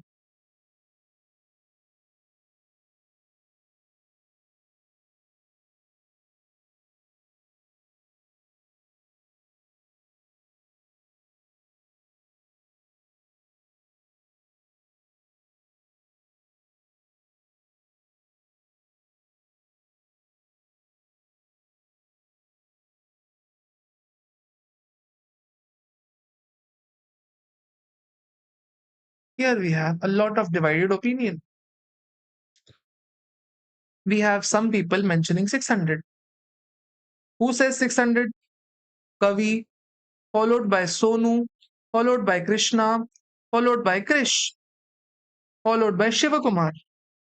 Whereas we have a group of people who said 1500 as well, led by Deepak, followed by Subramanian. And there is another faction of people who says 900, which is Bhuvan. Oh, which is the correct answer? Which of them is correct answer? Oh, we have, yes, Lokesh also says 600. Kavya also says 600. Wow. Amazing. Amazing. Amazing. What will be the right answer? One thing I can say for sure, 900 is not the right answer. 900 is not the right answer. For sure, it's wrong. What is the right answer? What is the right answer? What is the right answer? What is the right answer? What is the right answer? What is the right answer? 600. Dun, dun, dun, dun, dun, dun, dun, dun, dun, dun, dun, dun, dun, dun, dun, dun, dun, dun. Sir, cost of acquisition will be 500. If for 1500, your capital gain would be 500 rupees each. Sir, why? We paid only 1600 rupees, but our cost will be 1500. Why is it so? We paid only 1600, but our cost would be 500, 1500. Why? How is it? Why is it so? It is a kind of tax planning. It is a kind of tax saving tool. Array, it's not tax saving tool. Whatever benefit has been foregone, na, it is taxable under that salary only. The benefit that has been given to us na, is taxable under that salary. Therefore, you are being given higher cost of acquisition because this difference is taxable under head salary. Lawmakers are not leaving you out. Okay. Just imagine if they would have given 600 as cost of acquisition, then 1400 would have been your capital gain. This would have been double taxation. Lawmaker says no, we don't want to double tax it. Whatever benefit you get on ESOPs is taxable under that salary. This 90 lakh would be taxable in your hands under salary. And since it is taxable under the head salary, therefore you are given higher cost of acquisition so that there is no double taxation happening. Sir, still, sir, we are buying at 600, but we are being given cost of 1500. This 900 benefit, Arey Baba, it's not a benefit given to you. It is a kind of tax which is already being charged in salary head. Are you getting this? Government is not going to leave this, and this will be taxed at slab. This will be taxed at 12.5% or 20% maybe. So government is not leaving you, it is cutting your head. Okay? Did you understand? Actually, premise is that only normally price paid is a price paid to acquire the asset is the purchase price, is the cost of acquisition. But in case of ESOP, FMV on the date on which option is exercised is considered as the cost of acquisition. This is the fifth special case. Wow, sir, we are enjoying that. We are certainly enjoying that. It's good. It's good that you are enjoying.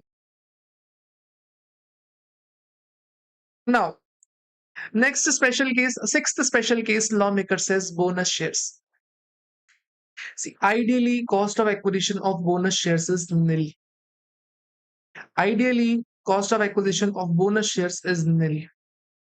But sir, you have told that if asset has been acquired very back before 1st April 2001 as well, so you get FMV benefit of 1st April 2001. Will we get on bonus shares? Yes, you will get.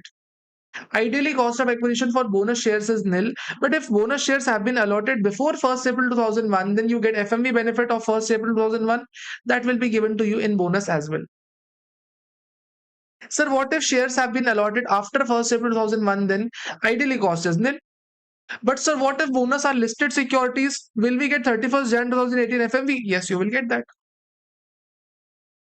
So ideally, cost of acquisition of bonus shares is nil. But if these shares have been acquired very old, so 1st April 2021, if 2001 FMV is given, if these are listed bonus shares, listed securities, then you get benefit as on 31st Jan 2018 FMV as well. So this is a special benefit given to bonus securities. Very important. Now, right issue. Right issue has to be understood with an example. Now, if for example, we have with us Kavya. Kavya has, for example, 100 shares of Reliance. Now, Reliance is currently trading at, for example, 1500. Trading at 1500. We all know that whenever there is a right issue, company has to offer you shares first before going to public. Before going to public and ask public at large, company has to offer you shares first. Okay. So there came a right issue. There came a right issue of 2 is to 5. Now, what is to be, what does this 2 is to 5 means? Always understand, read this semicolon as for every 5. For every 5 held. Always read it like this. 2 for every 5 held. Always read it like this. Always just mention it down in the comment box so that you remember what how to read this. People have serious trouble in reading it out. People have really serious trouble in reading it out. People misunderstand this concept a lot. Just type this down in the comment box. 2 for every 5 held. 2 for every 5 held. 2 for every 5 held. Okay? Now, like, just type it down in the comment box. I'm not saying just right. Type it down right here, right away, so that you are clear with the articulation as to what does this mean. 2 is to 5 means 2 for every 5 held. That means how much right she will be getting.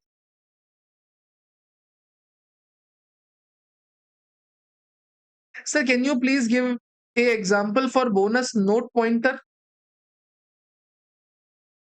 Note pointer. Okay. Okay, okay. Okay, I'll give. I'll give. Just give me 2 minutes. Let me complete this right. I'll give you bonus as well. Right?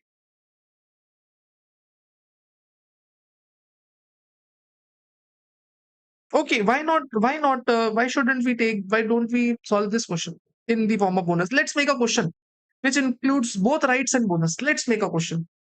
If somebody wants to understand bonus and rights, why not to give them? Okay, let's make a question. Okay? For example, we have with us Deepak.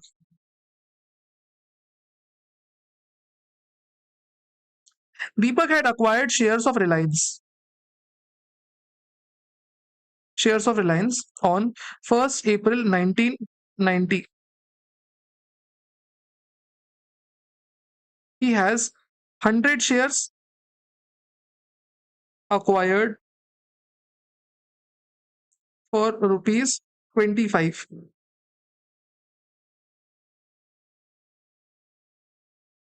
On 1st April 2000, he got a bonus 1 is to 1. 1st April 2001, FMV of shares was 200 per share. On 1st April 2009, he got bonus 2 is to 5. Okay. On 31st Jan 2018, FMV was 500, or I should say 600. On 1st April 2025,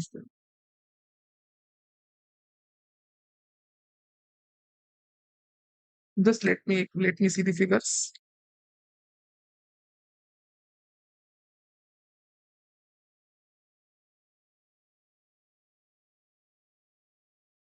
He was offered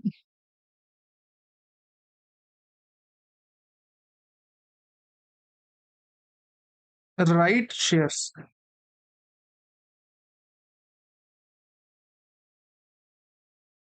3 is to 7, to be acquired for rupees 1000 rupees. Market value of shares 1500. He renounced 50%, 50%, no, 40%, 40% of rights in favor of Kavya for rupees 100 each.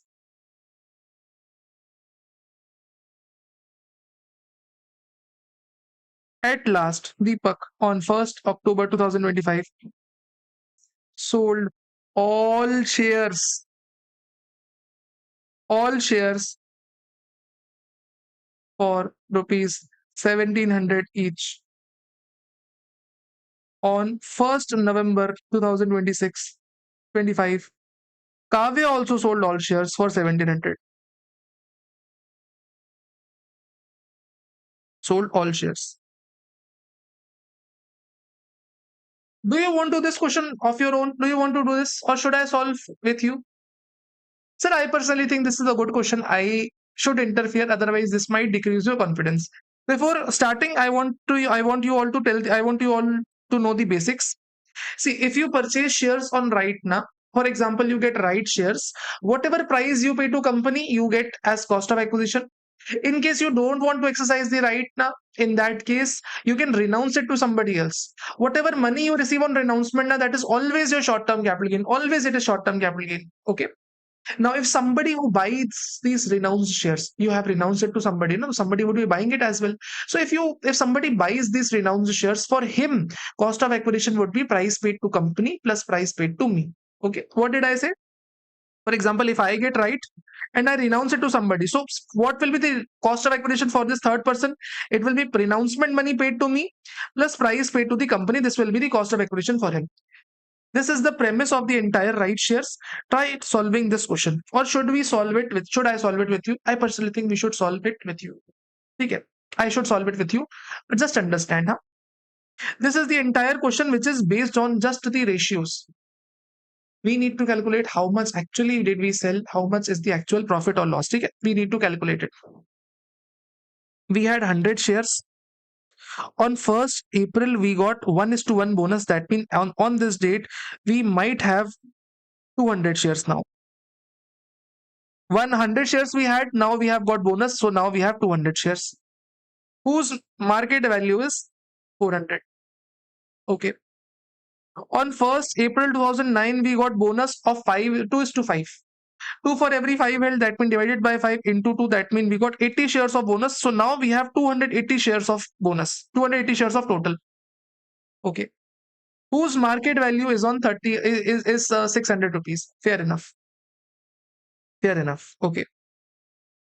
We have been offered a right for 3:7. How much right we have been offered? Sir, we have been offered this divide by 7 into 3. So 120 shares we have been offered as right. At what price we have been asked? 1000 rupees we have been asked. Out of this 120, 40% have been renounced into Kavya. 40% is 448 shares have been renounced to Kavya for 100 rupees each, and remaining how much? 72 shares have been acquired for 1000. So now I have 280 shares plus 72 shares. Overall, we have 352 shares overall to be sold. On this 352 shares, we will have capital gain. Okay? Should we do it? Should we do it? Capital gain in hands of Deepak. He had 352 shares. How 352 shares? We have to take original 100. Original 100. Then we had bonus 100 shares. Then we had bonus second 80 shares. Then we had right shares as well, 72. These are number of shares.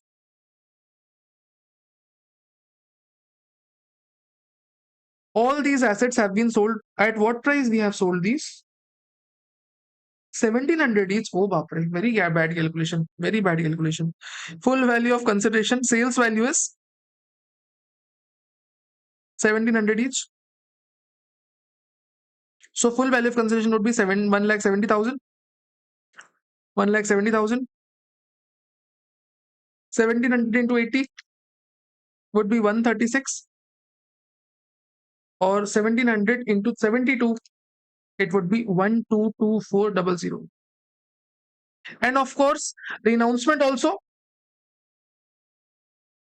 Renouncement also, na, we renounced 448 shares for rupees 100. So this would be 4800, and this will be clear cut short term capital gain.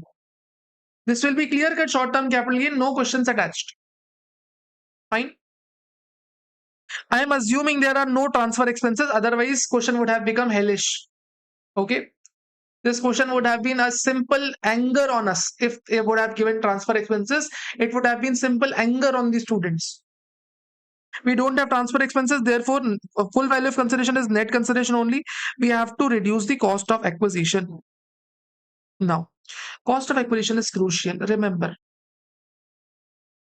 for original 100 shares, out of these 352 shares, for original 100 shares, what was the cost? For our cost was 25 rupees. But since original cost nobody takes now, we get FMV benefit of rupees 200. So actual cost is 200 only. But since these shares have been listed, okay, these shares have been listed, so FMV would be this. We shall take this FMV. I will tell you, if somebody doesn't know this 31st Jan FMV, I will tell you this. Okay, somebody will. I will tell you this. I will tell you. Just come. Just wait for Deepak. Wait, Deepak. Wait for a minute. Okay, wait for a minute. I'll come to every point that you are asking. Now, I will teach you beyond what you think. Don't worry. Okay. Now, this 200 FMV we are not going to take. We will be taking this FMV as your cost of acquisition. So first original shares, first 100 original shares, what will be the cost of acquisition?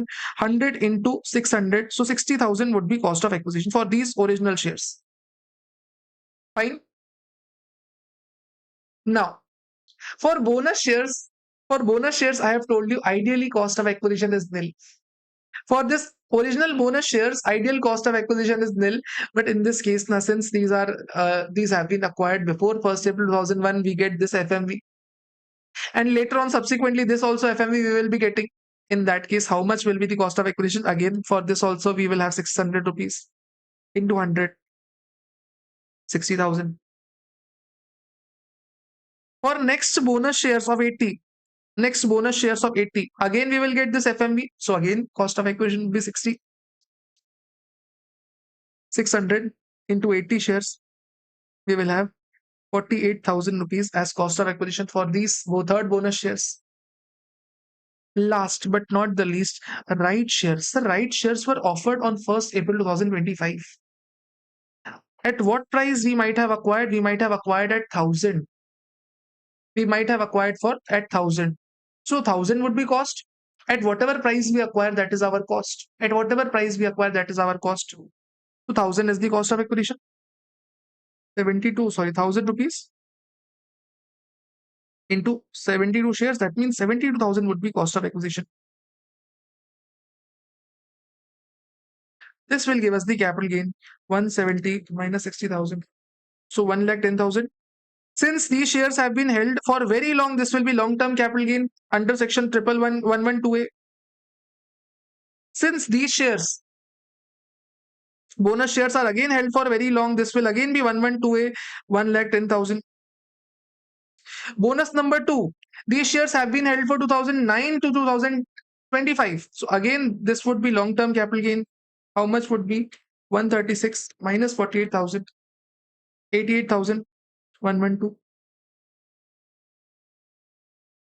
These right shares, so right shares were acquired in April and these have been sold in October. That means these have been less, these have been held for less than 1 year. So we will have short-term capital gain on this 124,400 minus 72,000. We will have 50,400 and this will be short-term capital gain under section 111(a).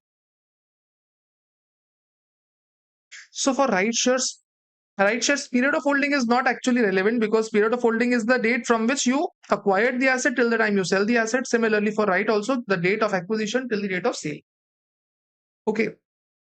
This is how you are going to solve these type of questions. We are not done yet. My basic premise was, if you acquire shares in right now, the price paid to company, that is 1,000 rupees paid by Deepak, would be your cost of acquisition. That's the basic premise. That is the basic premise. But sir, what about Kavya? We will have to calculate capital gain for Kavya as well. Kavya had acquired 48 shares. So her full value of consideration would be 48 into 1,700. It would be 81,600. Her cost of acquisition, Kavya's cost of acquisition would be, sir, Kavya acquired shares from the company from 1,000. Kavya acquired these shares at rupees 1,000. Simple thing it is. Kavya acquired at 1,000 rupees. Plus, she was also required to pay renouncement money as well. Now, she was also required to pay renouncement money of 100. So ultimately, her cost of acquisition would be 1100 rupees for 48 shares. So her cost of acquisition would turn out to be 48 into 1100. This would be 50,800. Her final capital gain would be 81,600, 28,800. And since these shares were acquired, these shares were acquired in October and these were sold in November. I guess it was November it was sold. Within a month, she sold all these assets. So this would be short-term capital gain under section 111A. Reliance are listed, therefore it would be short-term capital gain 111A. Just tell me, did you understand the entire concept of bonus and rights? Normally, we don't do such examples in these power batches because it actually doesn't make much sense in doing these questions. But if you required, we solved a good question of it. Okay? Clear or not?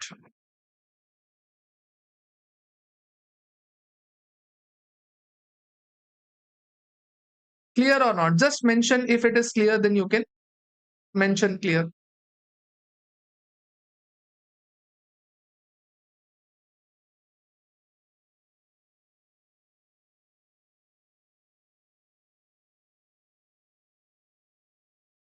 Understood, sir. Other people, should I ask one question? Should I ask one question? Before looking at the other's answer, before looking at somebody else, just tell me, Deepak had this renouncement money. Deepak received the renouncement money. If you remember, 48 shares he renounced. 100 rupees was the renouncement money. He had received 4800 rupees as renouncement money, and this was short term capital gain. I want to ask this, what will be the tax rate applicable to this renouncement money? Can you all tell me? Rest all I can tell. You just have to tell this renouncement money. What will be the tax rate applicable? What will be the tax rate applicable to this renouncement money? It is Reliance shares. Huh? I'm telling you, Reliance are listed shares. These shares have been renounced. What will be the tax rate applicable? If somebody can tell.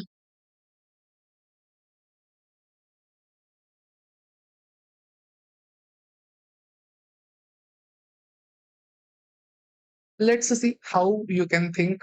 Let's see how do you think.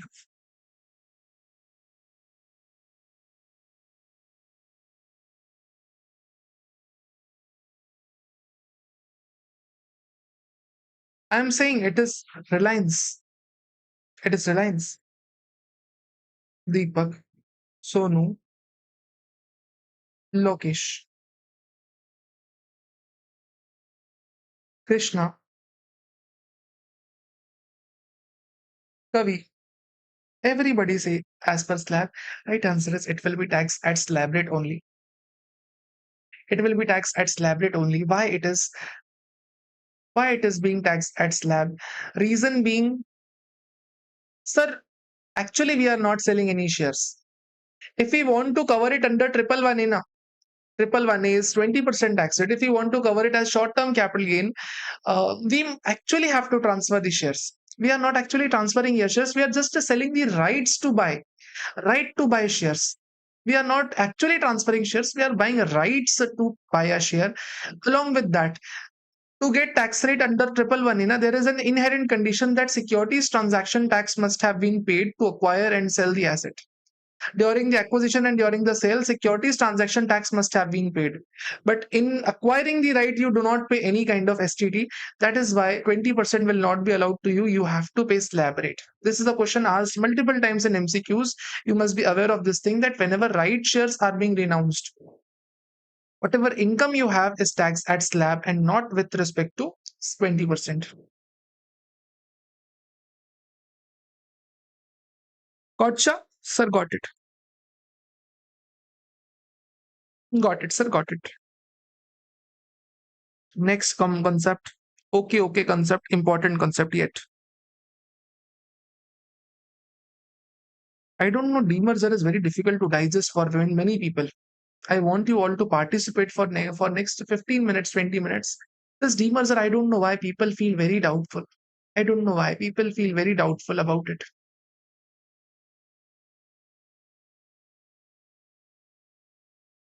Got it, sir. So seven special cases we discussed. Basically, seven special cases. If you got free of cost, take the cost of acquisition of the previous owner. If you got asset very old, if asset is very old, take FMV as on 1st April 2001. If you have depreciable assets, take WTV. If you have intangible assets, check whether it is self-generated or acquired. Self-generated nil, acquired take purchase price. If you have ESOPs, take FMV on acquisition date or FMV on the date of allotment. If right, take the purchase price. If renounced, take the renouncement money. If bonus, ideally nil, but if you have a very old assets, then you might have FMV based on 1st April 2001 or 31st Jan 2018. These are seven instances where different cost of acquisition is taken. Eighth and last instance, which is demerger. Focus for next 15 to 20 minutes and we'll be done with the entire cost of acquisition. Okay, this is a topic requiring worth of time, ample amount of time. Now, what is demerger actually? For example, let's take an example of the classic demerger that took place in Indian history is Reliance. We have a Reliance company called Reliance, and out of Reliance, a company demerged called Geo Financial Services. We call it JFS, Geo Financial Services. What happened was, I'm just asking you practically.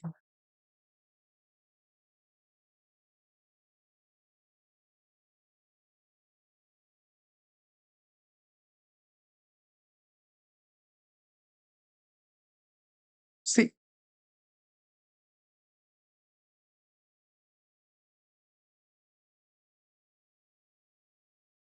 as soon as demerger took place, now these assets were taken by the Geo Financial Services. Reliance is now left with this much only. Earlier, Reliance had assets of 1000 crore. Assume 1000 crore. Assume 1000 crore. Now, Geo Financial Services took away 100 crore of assets. So now Reliance are just left with 900 crore worth of assets. Reliance are now left with 100 crore of assets. Only 100 crore worth of assets.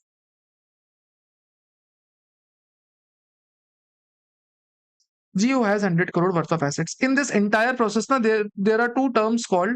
The old company is called demerged company. New company is called resulting company. Old company Reliance is demerged company. New company is called resulting company. Okay? Basic concept is this. Assume that Reliance share price was before demerger was 1500. Before demerger, Reliance share price was 1500 and the total assets were 1000 crore.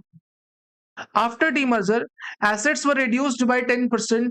What will be the theoretical price of the Reliance? Just to tell me, based on your pure knowledge, if originally Reliance shares were 1500 rupees per share and 1000 crore assets represented this 1500 of share price.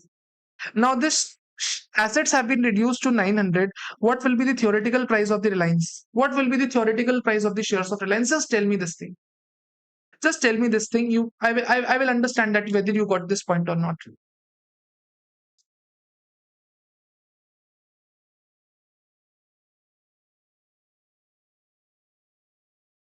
Very nice. Lokesh says 1350.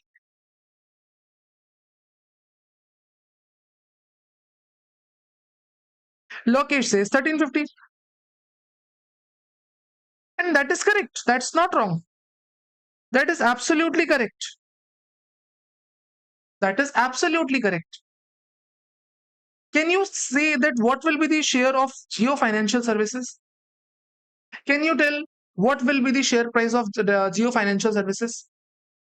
Sir, if 10% of assets have gone to the newer company, so share price would also go 10% to Geo Financial Services. If Reliance had 1000 crore shares, which were reflected in 1500 rupees of share price, if 10% had gone to Geo, so 10% share price would also go to Geo. So share price of Geo Financial Services per share would be 150. Basic elementary mathematics. Now, if I write this in the format of a formula, now you will understand. If I write this in the format of formula, now you will understand this. You will have doubt. But this is basic mathematics curated by you, solved by you only. But if I write in formula, now you might have to learn formula. You might be worried as to how do we solve it. This is the issue people face. This is the basic concept of demerger. This is how you derive the price of the share. But students are so worried in demerger. Sir, what did we do? What did we do? We have to learn the formula. You don't have to learn formula. This is the basic concept. The percentage of assets that are transferred to the resulting company, that is the percentage of the share price that will resulting company have. If as of now 1500 is the share price and 10% of assets have gone to new company, then share price would be transferred 10% to the newer company. If current share price is 1500, 10% would go to new company. So new company will have share price of 150. Very simple it is. If I write this thing in a format of just formula, very poor it would sound. Share price of demerged company is equal to share price cost of acquisition of original shares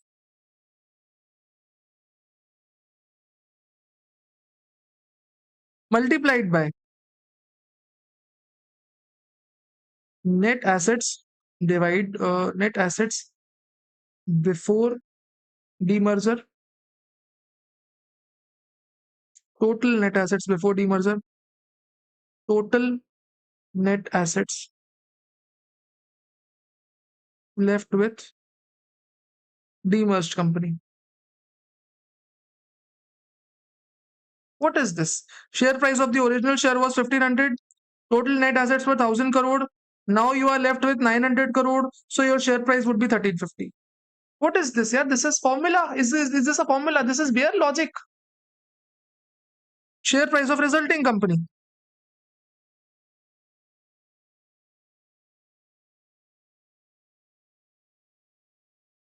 will be share price cost of acquisition of original shares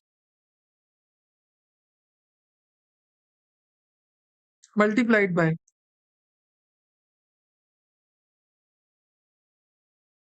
total net assets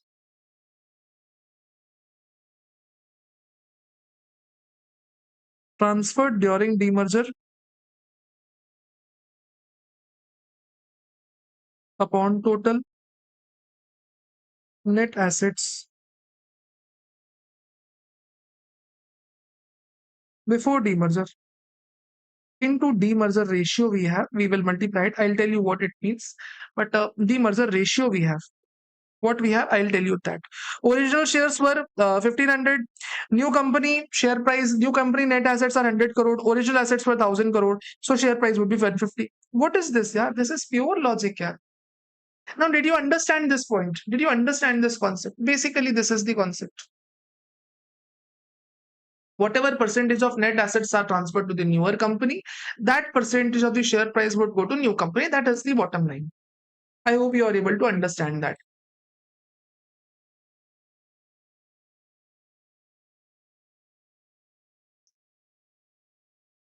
Got it?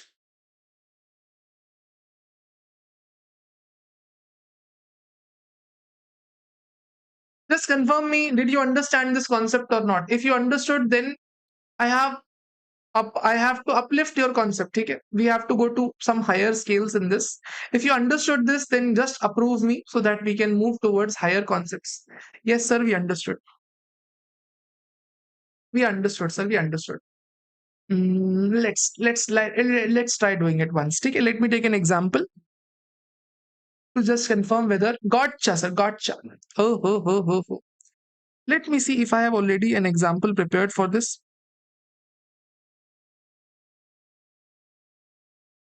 If I have already an example prepared for this, then it would be good.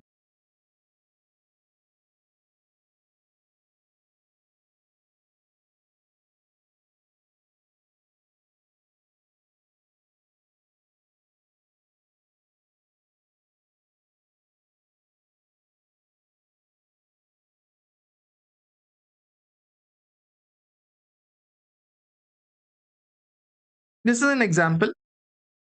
Now, Rahul has 10,000 shares. Okay, 10,000 shares now. 10,000 shares in Rahul Private Limited acquired for rupees 20 each. This is the case. You just have to answer. Okay? Rahul has 10,000 shares in Rahul Private Limited acquired for rupees 20 each. Chotu Limited demerged from Rahul Private Limited and took away the 30% of the assets. Rahul sold all the shares of the Chotu Limited for 10 lakh rupees. Compute the capital gain. Can you do it? Just tell me the capital gain amount and I'll be pleased. I'll be pleased. I have 10,000 shares in Rahul Private Limited, which were acquired for 20 lakh rupees. Okay. Now, Chotu Limited demerged and took away the 30% of the assets. I sold all the shares of the Chotu for 10 lakh rupees. Compute the capital gain. Just compute the capital gain. Try doing it of your own. Try doing it of your own logic.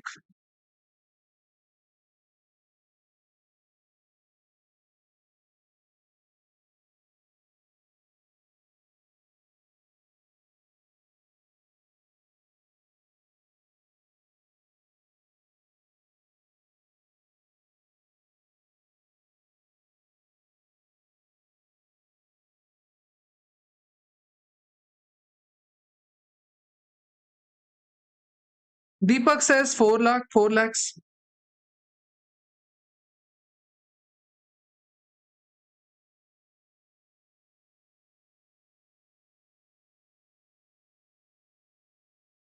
Krishna says 4 lakh. Lokesh says 4 lakh. Everybody says 4 lakh. How did we solve it?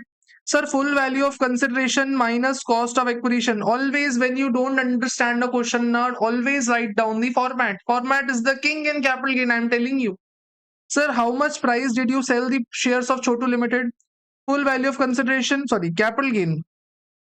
Capital gain on sale of shares of Chotu Limited. Sale of shares of Chotu Limited. Full value of consideration is 10 lakh. Cost of acquisition, how much is the cost of acquisition? Try understanding. Sir, original cost were 20 lakh rupees. Original shares were acquired for 20 lakh rupees, out of which now 30% assets were transferred to the newer company. So this original cost will be divided into 30 or 70%. 30% would become cost of acquisition of the new shares. So we would have 30% of it as cost of acquisition, which would be 66 lakh rupees. Finally, our capital gain is 4 lakh. Very simple. Just ask anybody having any doubt. In this point, anybody having any doubt, anybody who did not understand what did we do. Anybody. I'm asking very humbly. I'm saying now, if you have doubt, just ask. If you have any doubt, just ask. It's beneficial to ask here.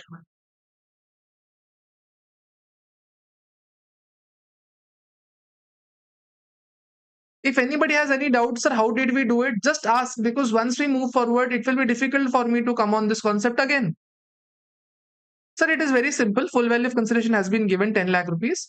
We just have to reduce the cost of acquisition, and cost of acquisition is nothing but original cost into the percentage of assets that have been transferred to newer entity. Sir, understood. Let's take the another example.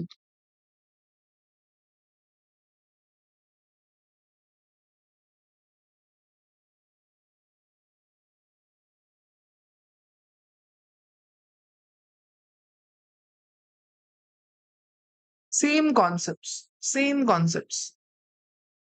Rahul has 10,000 shares of Rahul Private Limited acquired for 20 lakh rupees. Chotu Limited demerged from Rahul Private Limited and took away 30% of the assets. Now 30% of the assets have been taken away by the Chotu Limited. Okay. And Rahul was allotted 30,000 shares of Chotu Private Limited, out of which he sold 18,000 shares for rupees 10 lakh. Now compute capital gain. Now compute the capital gain. Remember, what did I say? What did I say? 30% assets have been taken, for which 30,000 shares were issued, and out of those 30,000, I sold 18,000 shares.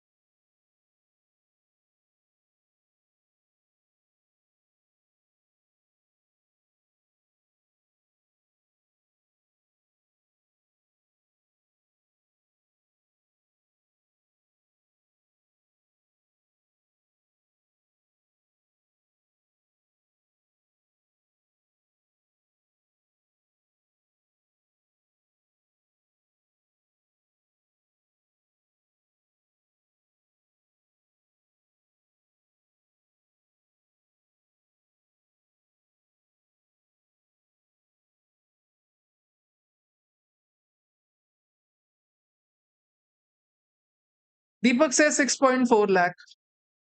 We have Lokesh 6.4 lakh, Kavi 6.4 lakh, Krishna 6.4 lakh, Kamal 6.4 lakh. Sir, how did we arrive? How do we think? Sir, in capital gain format is the king. Full value of consideration 10 lakh. Cost of acquisition. Now, cost of acquisition can be considered as a whole and can be considered per share as well. I am going as a whole as of now. I am going as a whole as of now. See, original shares were acquired for 20 lakh rupees, out of which 30% have been taken by the newer company. So, newer company's cost of acquisition is 6 lakh rupees. But this 6 lakh represent 30,000 shares. We have only sold 18,000 shares. 30,000 shares and 80,000 have been sold. So cost of acquisition would be 3.6 lakh. And this will give you capital gain 6.4 lakh. This is the right answer. Okay. This is the maximum demerger can be touched. There is a concept, if we would have gone it per share wise, okay? If we would have gone it per share wise, then complication would have come. For sure, complication would have come. How complication would have come? I'm just telling you. This is the totality you have done. If you would have gone, if you would have gone per share wise, then how cost of acquisition would have been? I'm just telling you. Okay, what even you have done is correct. Even if you have done is correct, but if you would have gone it per share wise, then how calculation would have been done? Listen, you originally had 10,000 shares.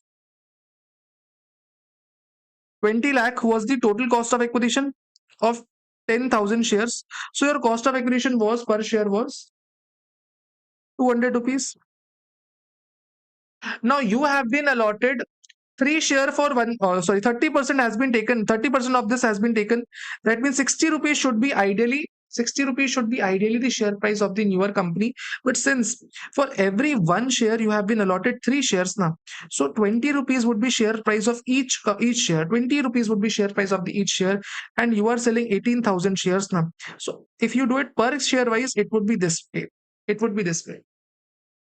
If you do it per share wise, now this is how you will be doing. This 1 by 3 that you do now, for one share, 3 shares were allotted. One share for every 3 shares have been allotted. Sorry, 3:1 ratio. For 3 shares for every 1 share has been allotted now here. You had 10,000 shares, but you have been allotted the 30,000 shares now. So 3 shares have been allotted against your 1 share. This is called demerger ratio. This is what I wanted to tell you, that if you go per share wise now, you might have to divide the number of shares, because number of shares might increase in case of demerger. What my basics is, initially when we studied this Reliance wala example now, we understood with an assumption that 1 share of Jio is issued for 1 share of Reliance. It was assumed. Remember, try understanding this example. 1,000 crore assets represented 1,500 rupees of share price. If 100 crore assets went to newer company, then share price of 150 would come to Jio Financial Services. But this was based on assumption that 1:1 is the ratio. For 1 share of Reliance, you will get 1 share of Jio. This was the assumption. Okay?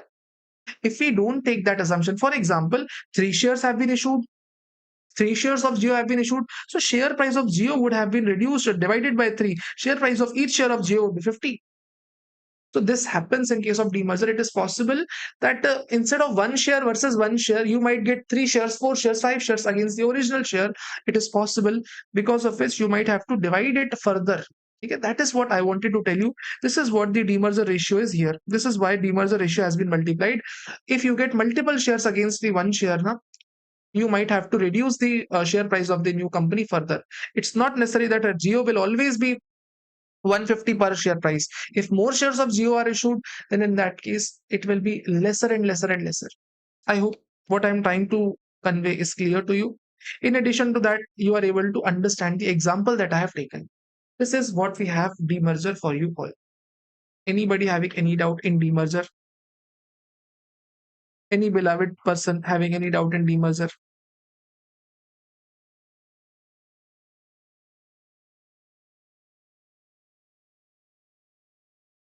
8 special cases in case of cost of acquisition summarized for you all.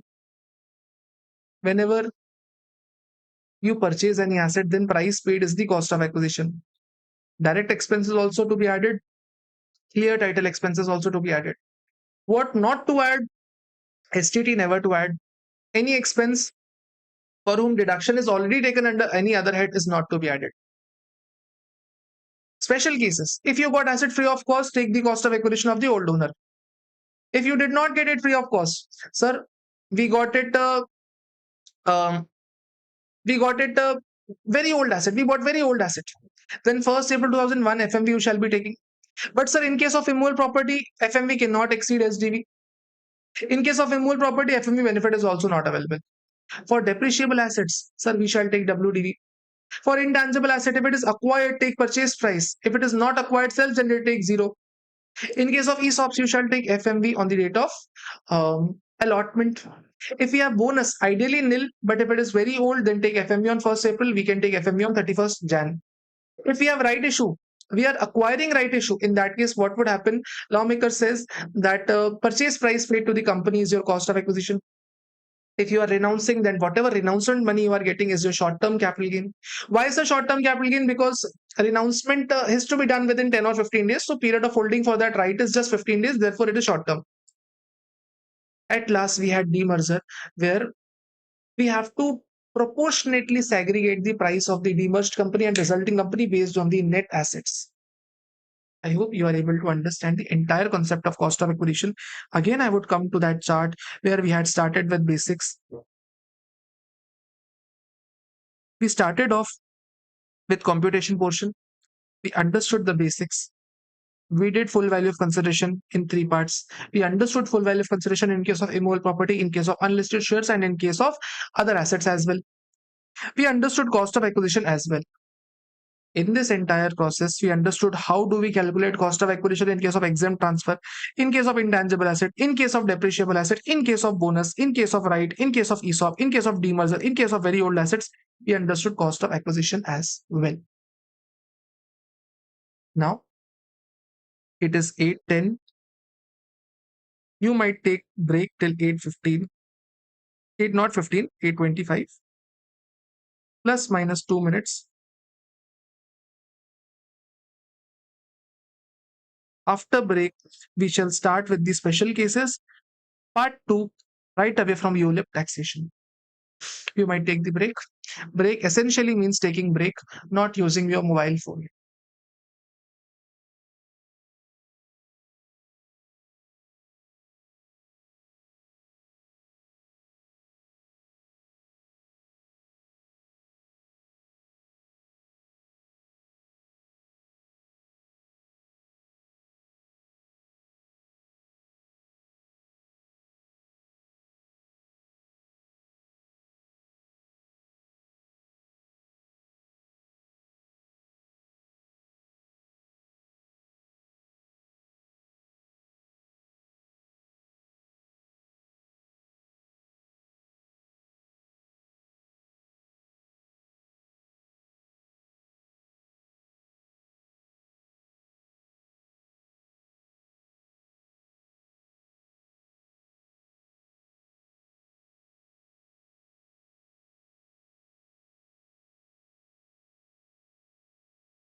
Guys, welcome back from break.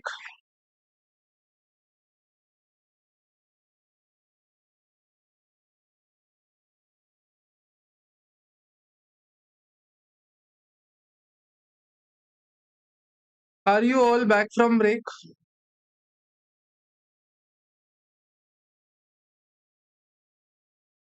Yes, sir, absolutely. We are back from break.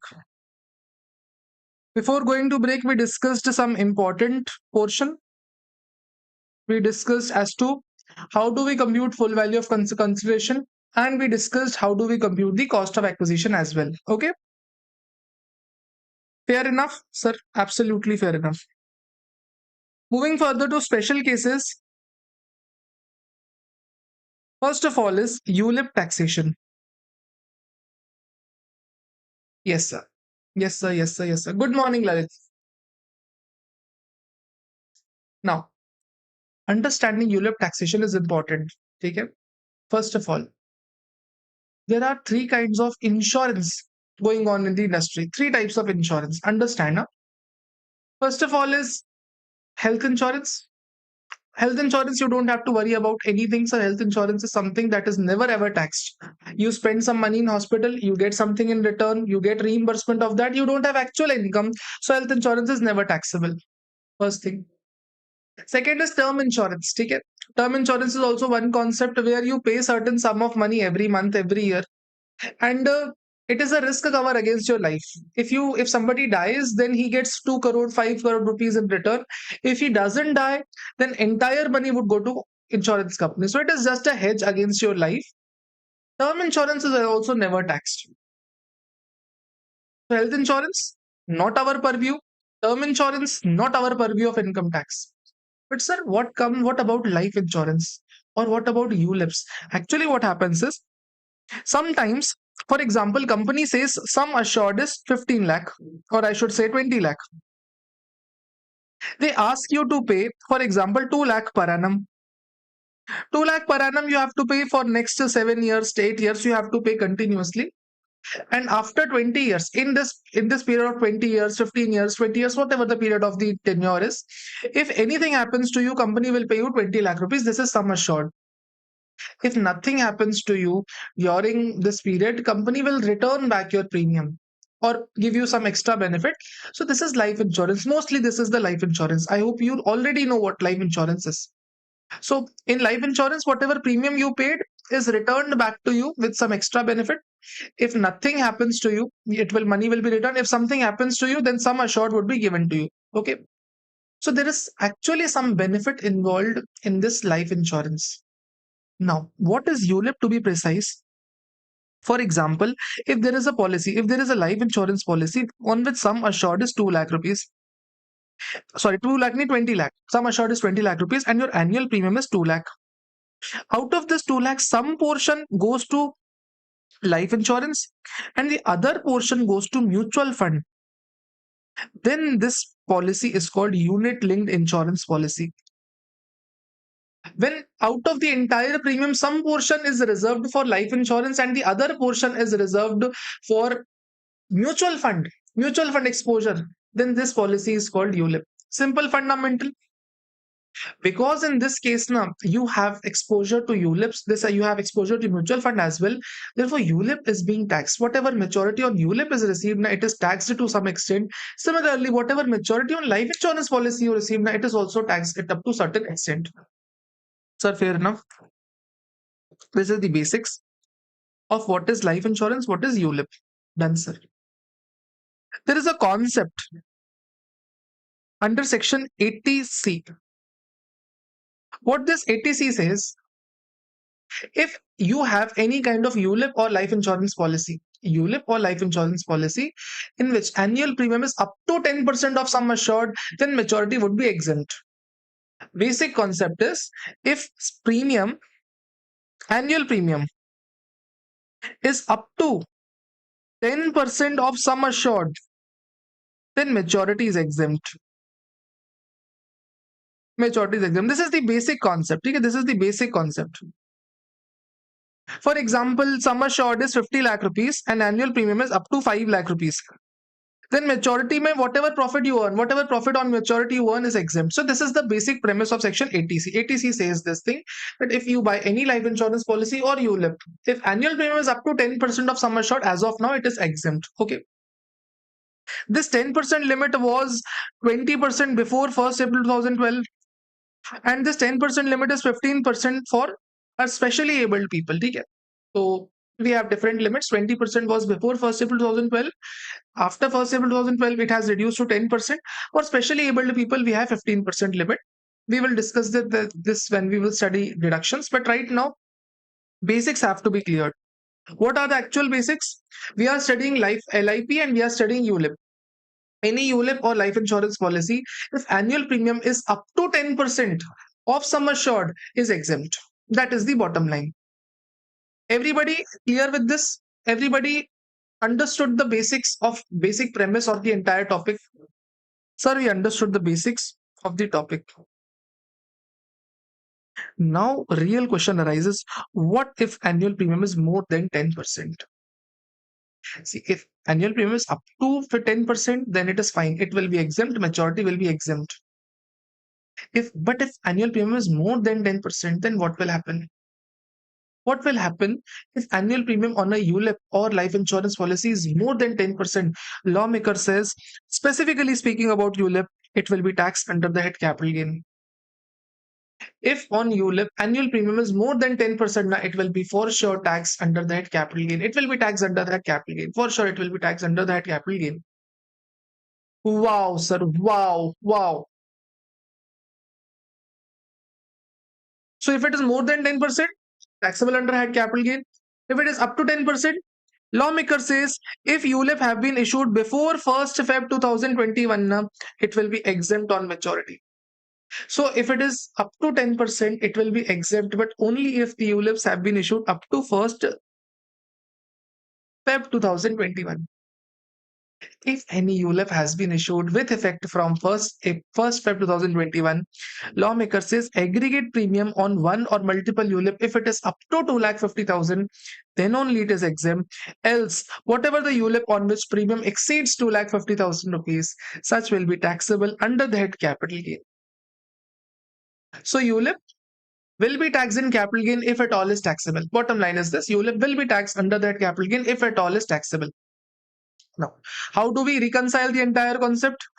If annual premium is more than 10%, taxable under that capital gain. If annual premium is up to 10%, normally not taxed. But if ULIP have been issued after 1st Feb 2021 and annual premium exceeds 2.5 lakh rupees, then ULIP would be taxed under that capital gain. Done with the concept? Just tell me, did you understand the basics of what the provision says? Basics of the provision. Basics of the provision. I mean, you are able to reconcile in your mind. Let me take an example to illustrate what I actually mean by this. Okay. Here is a table of multiple ULIPs listed down in front of you. ULIP 1. You had enough money. On 1st Jan 2021. You bought a ULIP where sum assured was 50 lakh rupees and annual premium was 5 lakh rupees. Am I fulfilling 10% criteria? Just tell me one thing. Am I fulfilling 10% criteria? The more you participate, the more you will understand the concept. Believe me, ULIP is not easy concept. It is not easy. The way you are thinking, that it's not easy. Just tell me, if sum assured is 50 lakh rupees and annual premium is 5 lakh, am I fulfilling 10% criteria? Am I fulfilling 10% criteria? Am I fulfilling 10% criteria? Sir, I am fulfilling 10% criteria. Where will I fall? Am I exceeding 10%? No. Am I up to 10%? Yes. If I am up to 10%, when have I issued ULIP? Sir, I have issued ULIP before 1st Jan. Therefore, it will be exempt on maturity. So ULIP 1 will be absolutely exempt on maturity. It will be absolutely exempt on maturity. Fair enough. Fair enough. ULIP 2, you got enough money on 1st Feb 2021. See, 1st Feb was the cutoff date. Any ULIP bought before that has to be ignored. It will be exempt. If it is fulfilling 10% criteria, it will be exempt. But if any ULIP is issued with effect from 1st Feb 2021, now you have to check 10% criteria and annual limit of 2.5 lakh as well. Before 1st Feb, you just have to check 2.5 lakh, 10% criteria. But after 1st Feb, you have to check 10% criteria also, and you have to check 2.5 lakh per annum limit as well. Try understanding this. On 1st Feb 2021, I bought another ULIP for 12 lakh rupees. Another ULIP I bought, for which annual premium is 1 lakh 20,000. Just tell me, am I fulfilling the 10% criteria? Am I fulfilling this 10% criteria? Just tell me. Am I fulfilling 10% criteria, sir? I am fulfilling 10% criteria here. Whether my annual premium is up to 2.5 lakh rupees? Yes, my annual premium is up to 2.5 lakh rupees. Therefore, ideally, ULIP 2 should also be exempt. ULIP 2 should also be exempt. Fair enough. Fair enough. Sir, absolutely fair enough. On 1st March 2023, again I got some money. Again, I bought another ULIP for which sum assured is 13 lakh rupees and annual premium is 1.3 lakh rupees.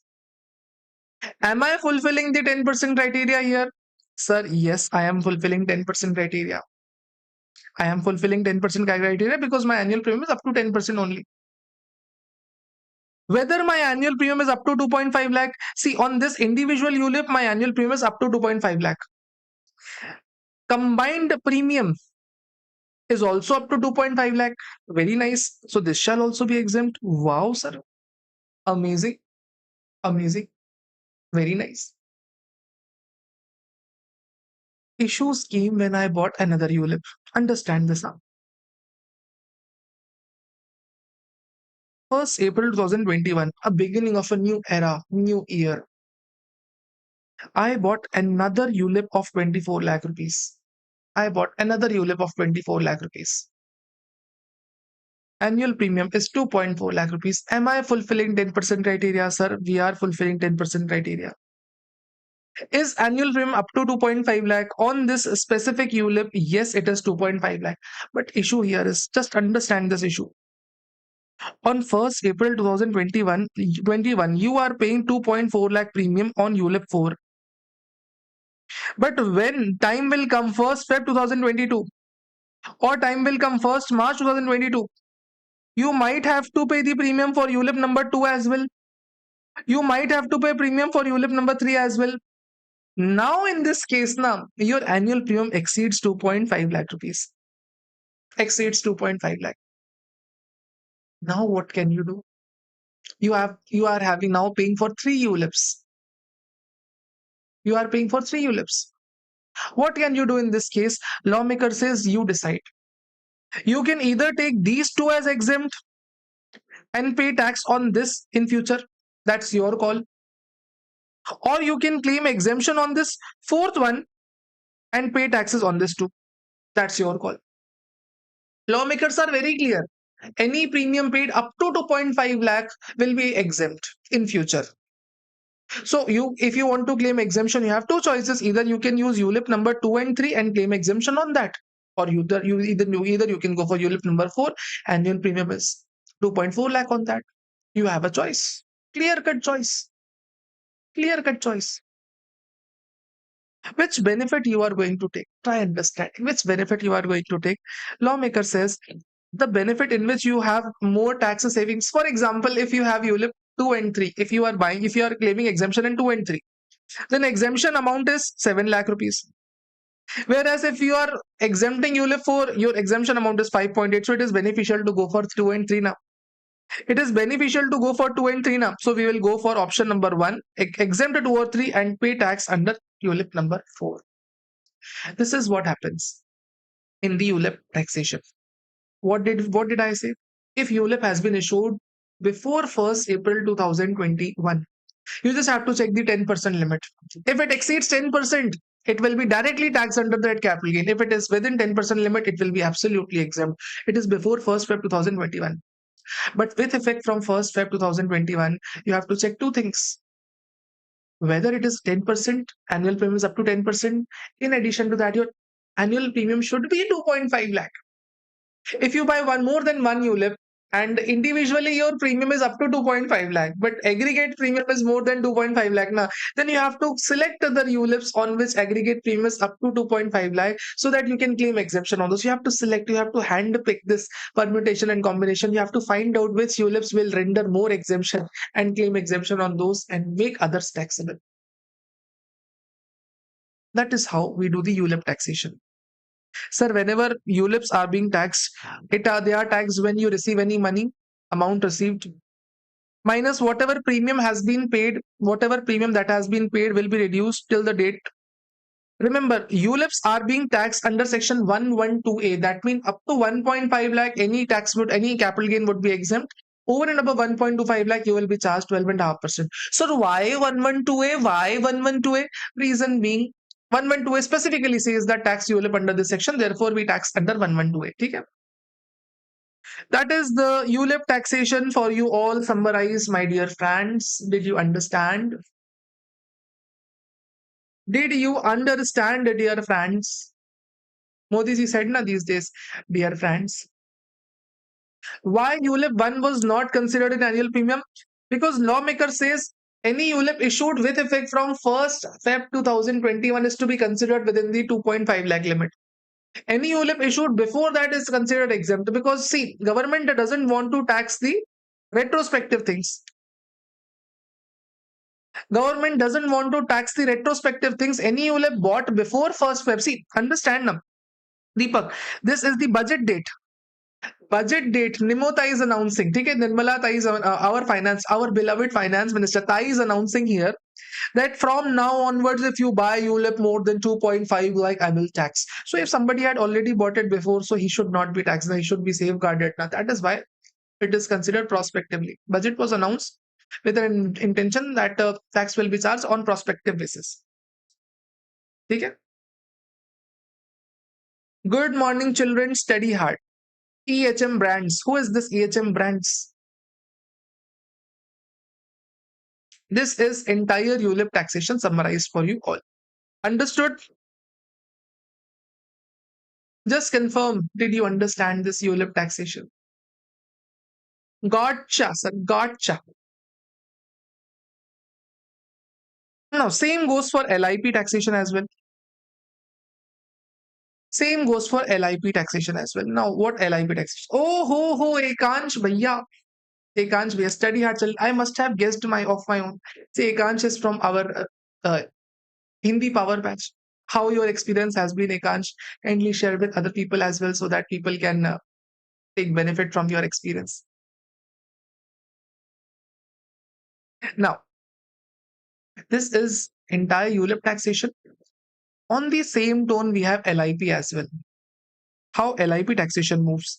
Lawmakers are clear in this sense. Lawmaker says cutoff date here is 1st April 2023. 1st April 2023 is the cutoff date. Now, what happens in case of before 1st April? If annual premium is more than 10%, LIC, any LIC would be absolutely taxable under that IFOS. Whatever profit you earn on LIP or LIC, life insurance policy, life insurance premium, or life insurance corporation, whatever profit you have, if annual premium is more than 10%, it would be taxed under IFOS only. But if annual premium is up to 10% limit, 15% limit, 20% limit, lawmaker says that if you have issued it before 1st April 2023, it will be absolutely exempt. So 1st April is the cutoff date before which if it is more than 10% taxable under IFOS, if it is up to 10% exempt, absolutely exempt. 1st April 2023 is the cutoff date for LIP. What happens after 1st April? Lawmaker says that you have to check 10% limit as well and you have to check 5 lakh limit as well. What they say? If any LIP has been issued with effect from 1st April 2023, aggregate premium up to 5 lakh will be absolutely exempt on maturity. Whereas if aggregate premium is more than 5 lakh, lawmaker says that it will be taxed under that IFOS. So basic premises for ULIP, you have to take 1st Feb 2021 is the cutoff date. For LIP, you have to take 1st April 2023 as cutoff date. Before these cutoff dates, you just have to check the 10% limit. If it is more than 10 lakh, it will be taxed. 10% limit, it will be taxed. If it is less than 10%, it was absolutely exempt. But with effect from these effective dates, these cutoff dates, you have to check two things: 10% limit also, and 2.5 lakh, 5 lakh limit also to be checked. And in case of ULIP, it will be taxed under capital gain head. Under LIP, it will be taxed under IFOS head. Did you understand?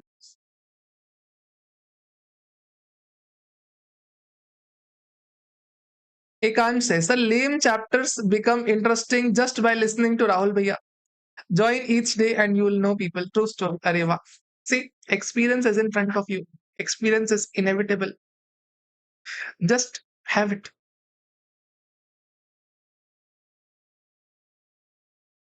Now, basically, this is the entire Europe taxation, but there are certain pointers which I want you to focus. There are certain pointers which are worth understanding, and I want your focus to be there. Lawmaker says these provisions are not applicable on Keyman insurance policy. Keyman insurance policy is something we are going to study in IFOS as well. We will study the same topic in PGP as well. You don't need to worry about it. We shall study. Okay, don't worry. Oof, oof, oof, oof, oof. Let's write down certain differences. Huh? If you are writing it down, then let's write down certain differences in your board notes. This will help you at least when you study in future. I too agree. Wow. Thank you. If you have my book, then this is the chart that is already incorporated in the book. Live is as good as face to face. Areva. Very nice. This is the chart. If this chart is, if you have my book, then this chart is with you. If you don't have my book, then you can definitely take a screenshot of this chart and draw it in your book, because this is what you will remember a day before exam. If you read the bare text now, you might not be able to summarize it well. Okay? Now, LIP versus ULIP. Cutoff date for both is the same. Cutoff date 1st April 2023, or for ULIP it is 1st Feb 2021. Before cutoff date, you used to check 10% limit, 10% limit. Fulfills, sorry, up to 10%. Then this was taxed under, so up to 10%, then it was exempt. More than 10%, it was IFOS. Profit was taxed under IFOS. ULIP, up to 10%, it was exempt. More than 10% premium, then it was capital gain 112A. After cutoff date, you have to check 10% limit plus annual premium. Annual premium, you have to see 5 lakh of annual premium here. And 10% plus annual premium for ULIP, 2.5 lakh per annum you have to check. Okay? These are the differences between the two sections. Worth understanding the differences. Also, there are certain pointers in this LIP and ULIP as well. You must be aware. Okay? Let's discuss them one by one. Lawmaker says that when a ULIP or LIP would be taxed, first of all, if annual premium is more than 10%, it would be taxed. Capital gain IFOS, it would be taxed. If annual premium is more than 10%, it would be taxed for sure. In addition to that, ULIP LIP would also be taxed when annual premium is more than 2.5 lakh or 5 lakh. Then too it would be taxed. These are the 4 instances when ULIP or LIP would be taxed. Annual premium being more than 10%, annual premium being more than 2.5 lakh, more than 5 lakh, it would be taxed. That is what the basic premise is. This is where it would be taxed. Sir, fair enough. Lawmaker says in all these 4 cases, if money is received on death, it will be exempt. Any maturity received on death, even being more than 10%, even being more than 2.5 lakh per annum, even being annual premium more than 5 lakh per annum, irrelevant. If money is received on death, it is absolutely exempt. Okay. Now, another point. For example, there is a life insurance policy, LIP. Annual premium is 6 lakh per annum and sum assured is 80 lakh. You have to pay annual premium for 10 years. How maturity would look like, understand. When this LIP is about to mature, you will receive money. Money received is nothing but 80 lakh. On this money, you have paid certain sum to acquire this policy also. Now, to 6 lakh into 10 years, you have paid 60 lakh. Ideally, the 60 lakh will be cost of acquisition. So 20 lakh would go to IFOs. This is the basic calculation. Whatever money you received on the maturity minus whatever sum you have paid till the maturity by your own, this is the amount that is going to be taxed. This is the basics. Take it. This is the basics. Lawmaker says, for example, if for any year, if for any of the year you have taken deduction under 80C for this life insurance policy, if you have taken deduction for this life insurance policy, for example, for all the 10 years throughout, you must be taking 80C 1.5 lakh. It is possible, na? You might be taking, it is possible. It is possible that you might be taking 1.5 lakh deduction. Lawmaker says for whatever years you might be taking, that is to be reduced from your cost of acquisition. So 4.5 lakh into 10 years, this would be your cost of acquisition. It is possible. For whatever years you have claimed 80C, for those years your cost of acquisition shall be reduced. As we have already discussed in the morning only, cost of acquisition we have understood. If deduction has been taken under other heads, then such deduction shall not be allowed as cost of acquisition. Same happens here. If you have paid any sum for life insurance policy and you have claimed a deduction under 80C as well, then such amount will not become part of your cost of acquisition. Such amount will not become part of your cost of acquisition. Simple thing it is. Got it?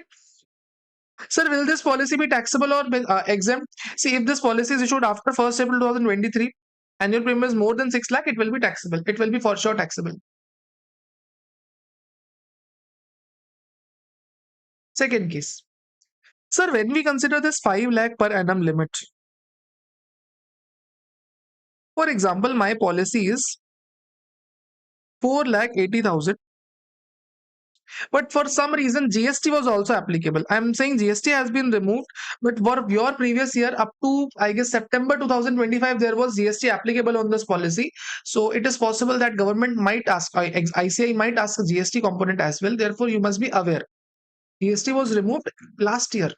Last year GST was cut, but before that GST was applicable now. Therefore, there are chances that ICI might ask, because earlier there was GST, now it has been removed. For example, GST is applicable 18%, 480 into 18%, 86,400. Your policy turns out to be 566,400. If you see gross value, then it is up to 5 lakh. If you see invoice value, then it is more than 5 lakh. Now, should the maturity be exempt or taxable? Maturity exempt or taxable? Should maturity be taxable or exempt? Now you tell. Now you think and tell. Now you tell. Sir, whenever we see a policy for the purpose of 2.5 lakh limit, for the purpose of 5 lakh limit, we always have to assume that X GST amount is there. We have to assume X GST amount. That means before GST amount, you have to check. For the purpose of this 5 lakh limit, amount is X GST. X GST amount has to be taken before GST. Therefore, it will be considered as exempt only. It will be considered as exempt only. This is entire ULIP taxation summarized for you all and LIP taxation summarized for you all. What did we study? Let me brief it out to you again.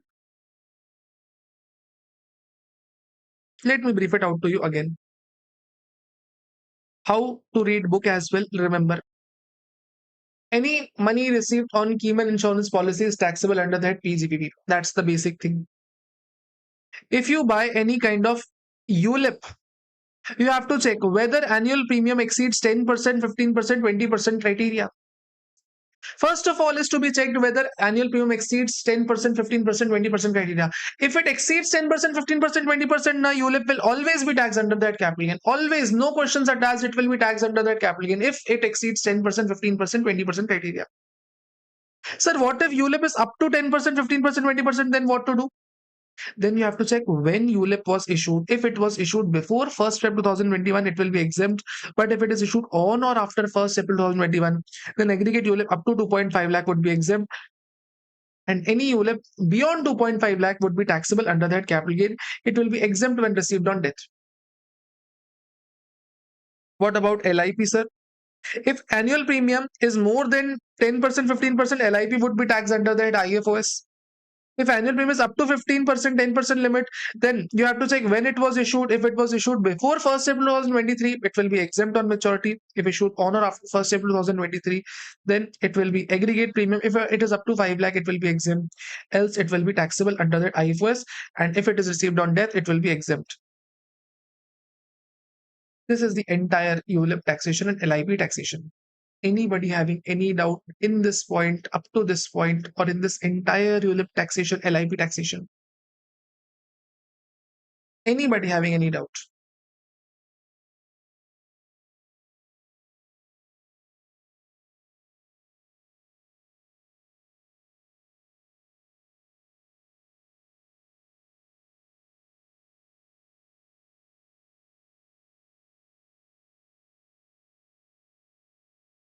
Clear, sir.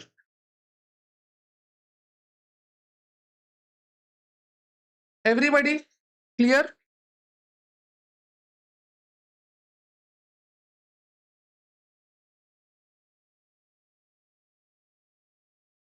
Section 50B, second special case, slump sale. I don't know, I have a kind of OCD. You understand OCD? See, LIP is life insurance policy. LIC is a company which provides life insurance policy. Okay? They are taken interchangeably, they are being used interchangeably, but these imply one and to the own thing. If you buy LIC, it is a kind of life insurance policy. If you want to buy LIP, LIC is the first thing. Okay? So you don't have to get confused with that. These are used interchangeably. Okay?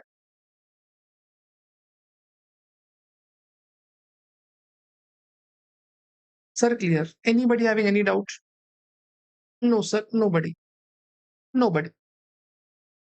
Now, we have a concept of slump sale.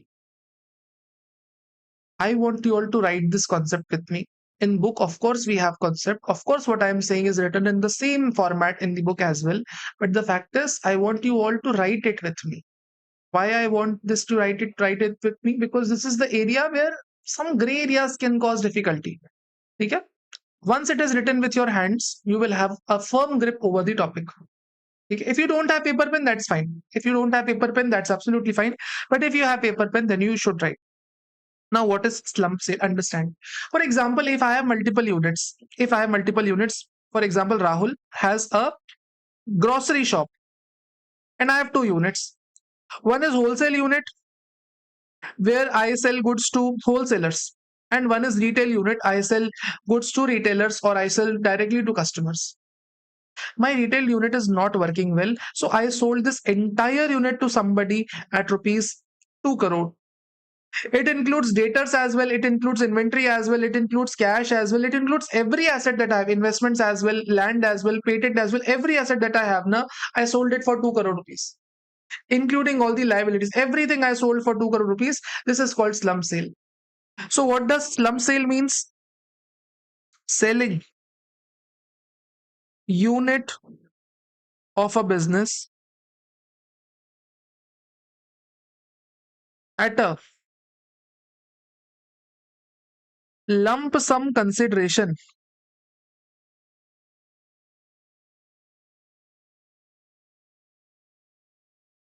without assigning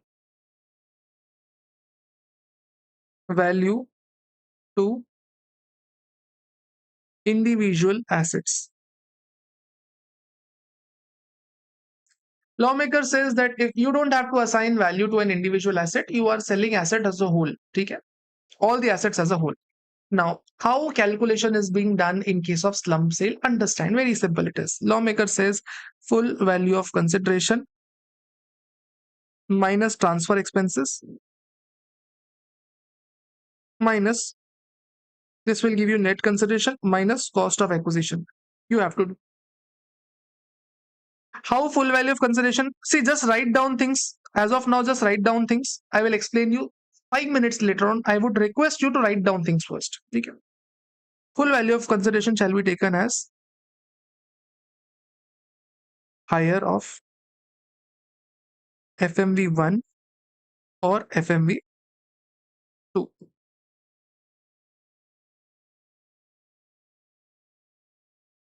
FMV1, value of assets transferred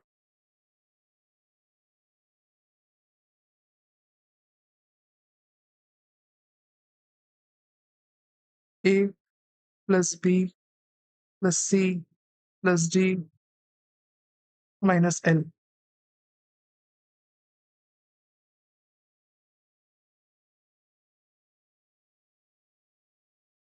If any land or building is transferred,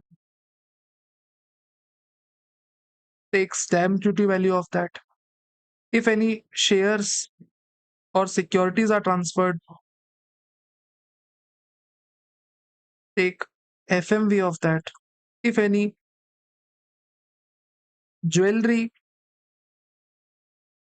painting is transferred, take open market value of that. Any other asset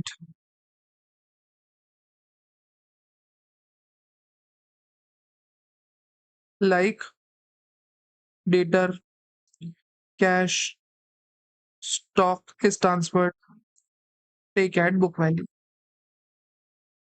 Reduce liabilities, share capital, reserves and surplus, unascertained liabilities, contingent liabilities, provision for tax. These are not liabilities. This is how you will arrive at full value of consideration. Sorry, FMV1. We might have to calculate FMV2 as well. What is FMV2? Value of assets received. If you receive land or building, take stamp duty value of that. If you receive shares, take fair market value of that. Shares or securities, huh?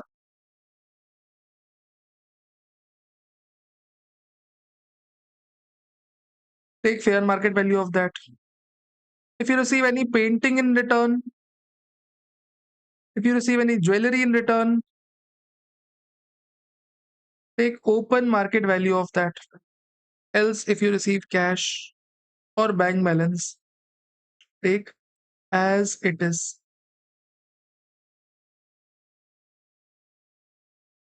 This will give you FMV1. This will give you FMV2. You have to take higher of 2. Okay? You have to reduce the cost of acquisition. Cost of acquisition is normally the net worth of undertaking. Now, what is the net worth of the undertaking? Lawmaker says if you have any depreciable asset,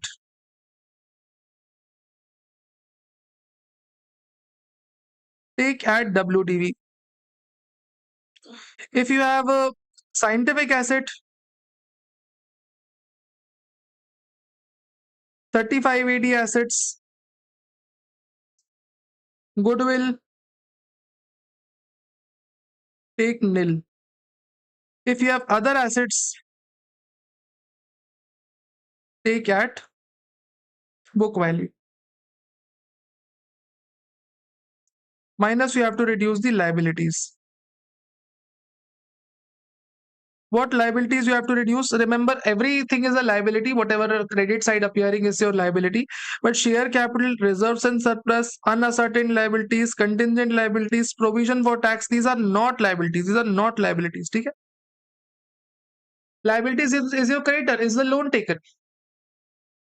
Reduce the liability at book value. This will give you net worth. Fine. This is normally how you are going to calculate. Whatever net worth you arrive now, this will give you capital gain.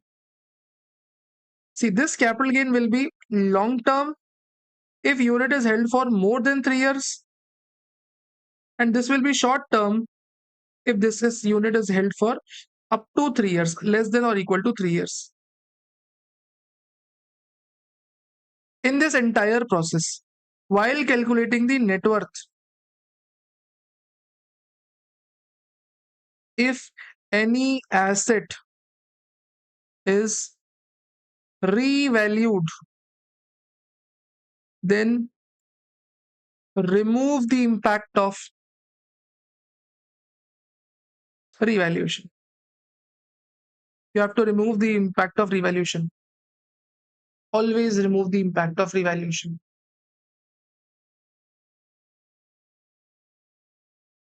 Here, in considering the FMV1, if assets are revalued, not depreciated,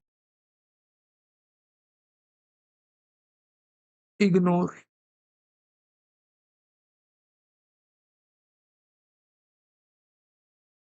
If we have long-term capital gain, then tax applicable is 12.5%. If we have short-term capital gain, tax applicable is slab rate.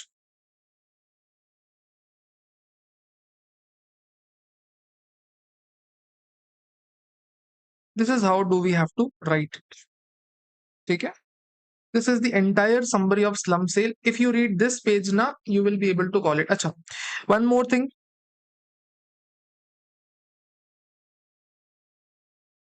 At last, valuation is done on valuation date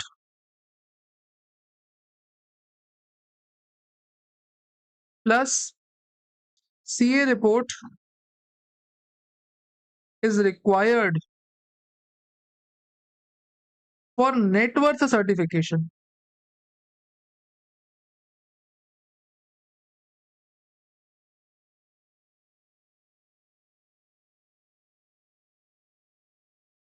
Before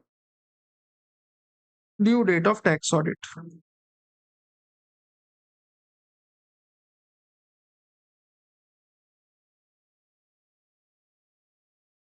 This is your entire slump sale in a page. Entire slump sale in a page. You have to write it down. I'm not here just to. I have already written this the multiple number of times. I'm not personally being benefited by writing this. I'm writing this because I want you all to write. Got it? Now, it is 9:14. I am giving you time till 9:18, or I should say 9:20. Send it to me on Telegram number. Write it down, click a photograph, and send it to me. I'm waiting for you all. Sir, you waste time in class by asking students to write. Yes.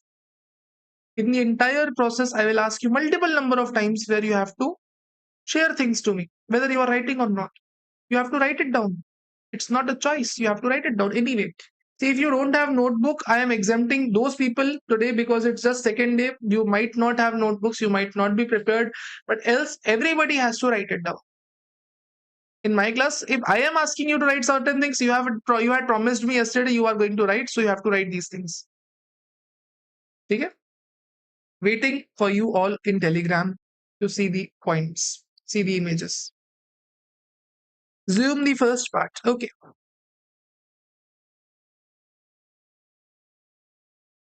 I will not share this chart to anybody. I am personally saying I will not share this chart to anybody. Anybody who does not write, I will not share these board notes unless batch is over. Unless you write it down, I will not share these board notes. Remember.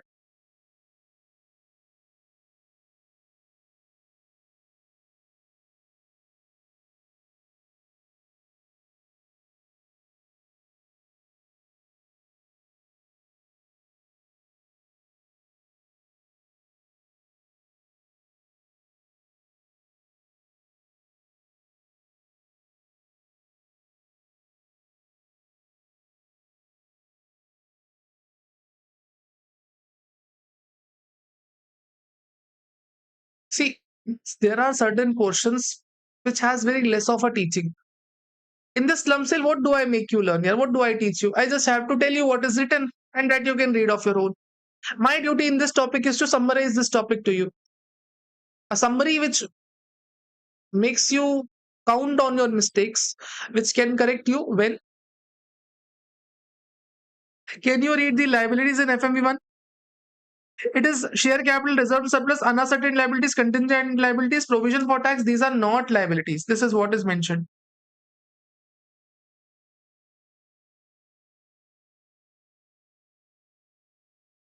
My duty is to summarize things for you. Okay? For the topics which are actually difficult, slum sale is the area where students actually do mistakes. I personally think that requires your attention.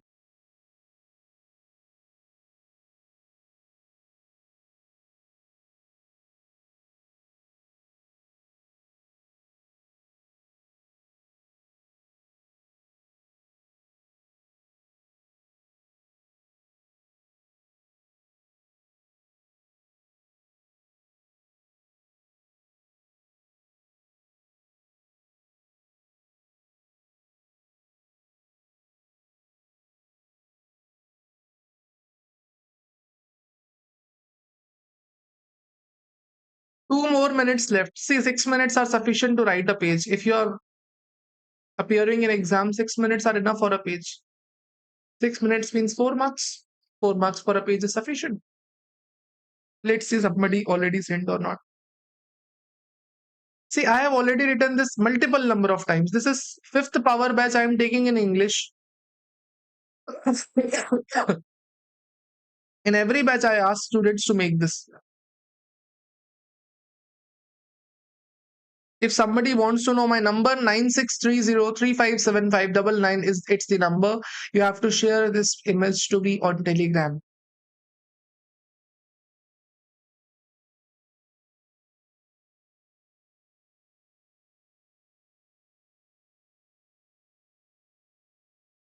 Or if you are a part of the group, then you can share in group as well.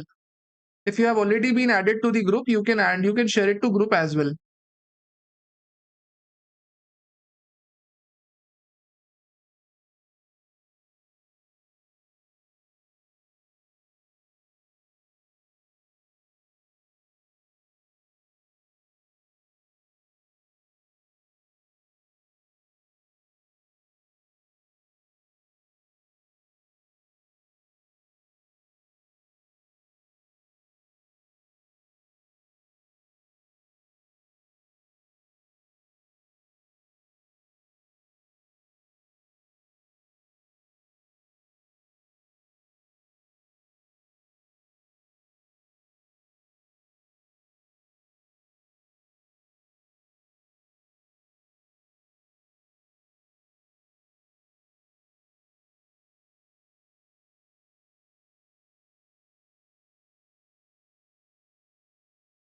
See, if you have already bought for the batch, na, then you might have been given the credentials for a Telegram group, private Telegram group for our batch. If not, then share it with me personally.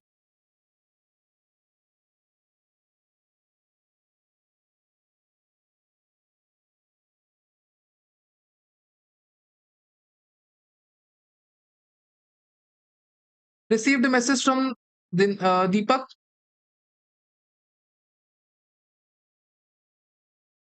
Who is this person? I don't know which name it is. Mazhi Zarasan. Okay, Mazhi Zarasan. Who exactly this person is? Nice. Nicely drawn.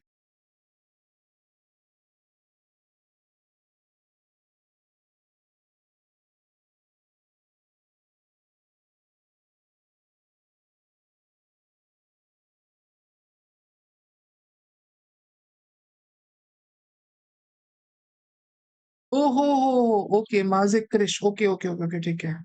Got it. It's me, sir. Okay. What's your exact name? I did not understand. I always read it Krish. I always read it Krish.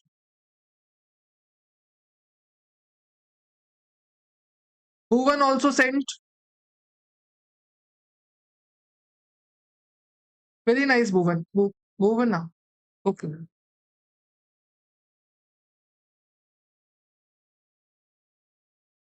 What about other people? Not writing? See, Magiz Rastan. How to access ebook in fast tab towards the end. I will discuss that. Okay, done. Chalo. Let's understand what this provision actually implies.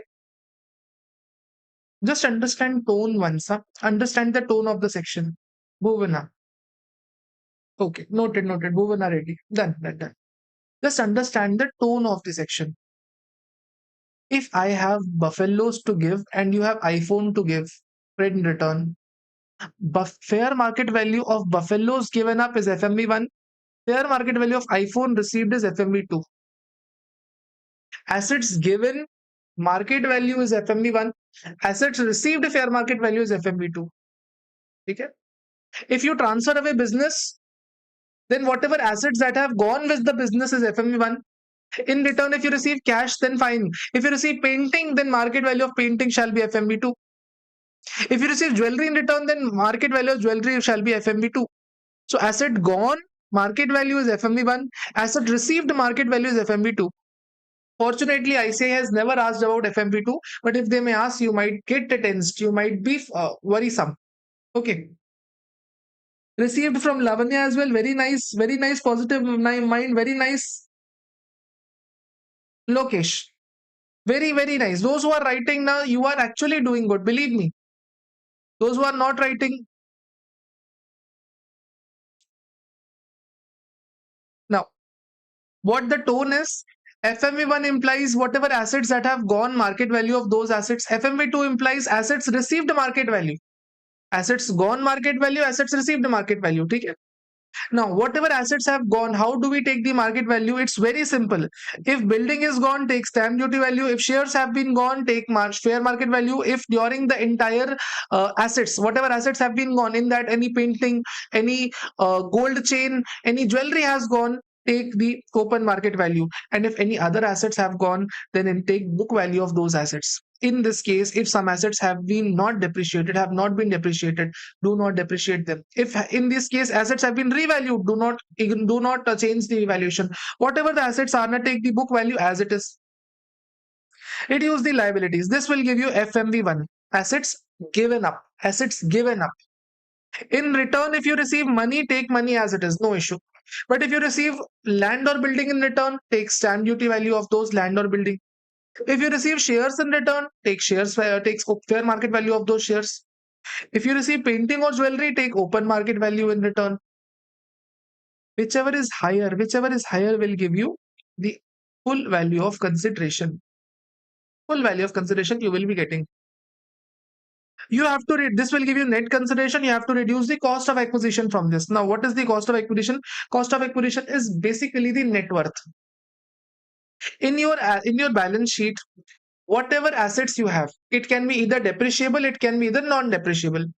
It can be depreciable like plant and machinery, like building, like intangible assets like patent. If you have depreciable assets, take written down value as per Income Tax Act. If these assets are non-depreciable, like you have inventory, like you have debtors, like you have investments, these are non-depreciable assets. Take the book value of these assets. In this process, if assets have been revalued, remove the impact of revaluation because cost of acquisition does not account for revaluation. Whatever the difference you receive will be short-term, long-term capital gain. Period of holding is to be checked for 3 years. If it is long-term, 12.5% tax. If it is short-term, slab rate will be the tax rate. The date on which valuation is done is the valuation date.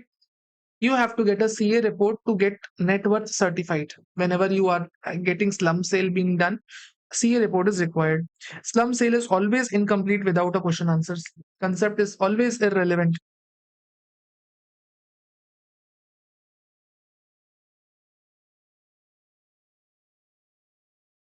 Super 150 question I am touching for the first time now.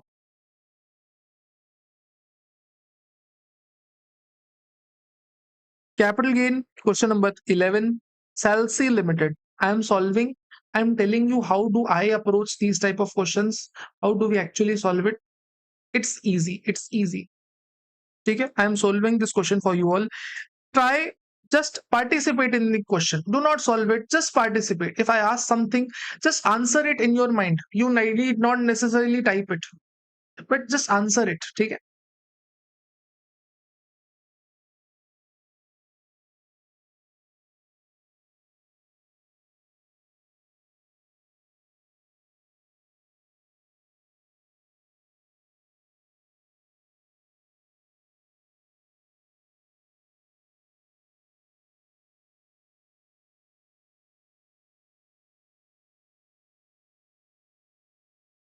Question number 11, SALC Limited.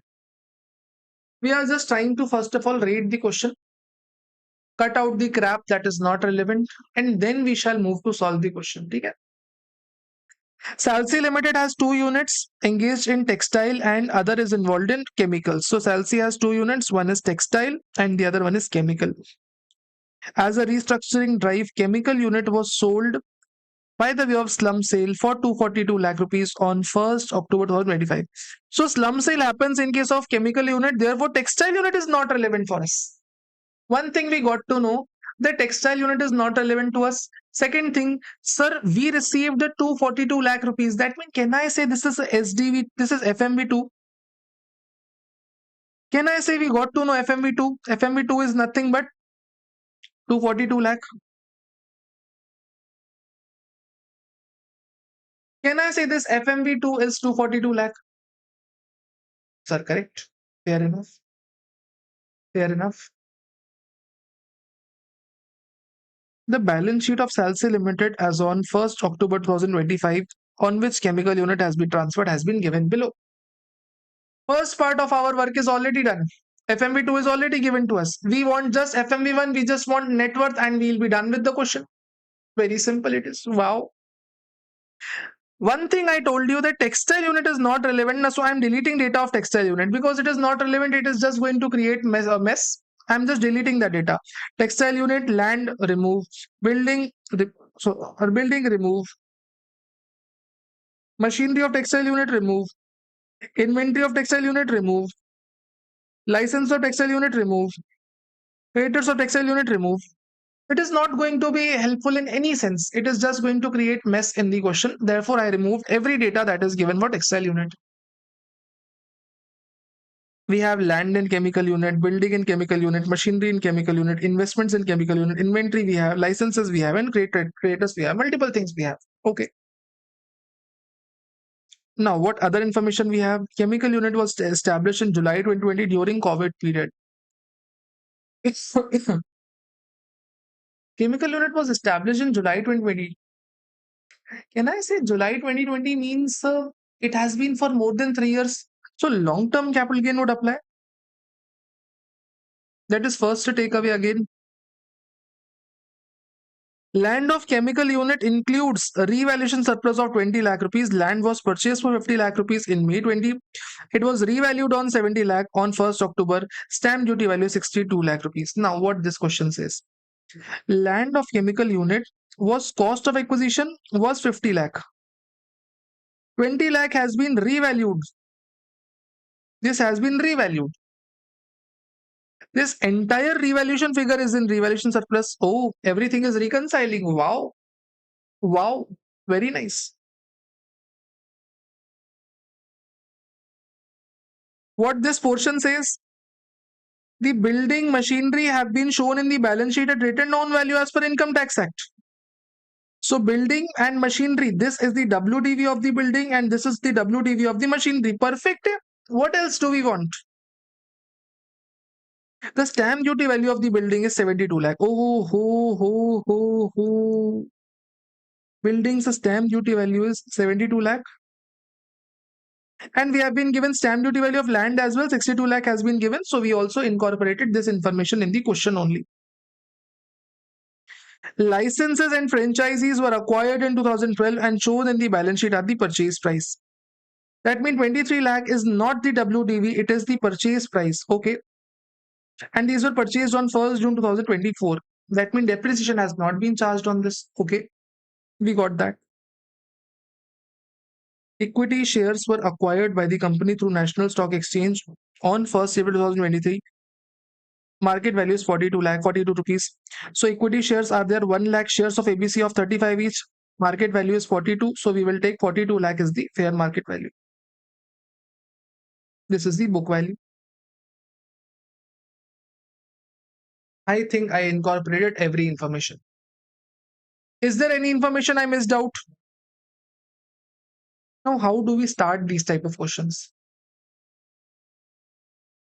How do we start these type of questions?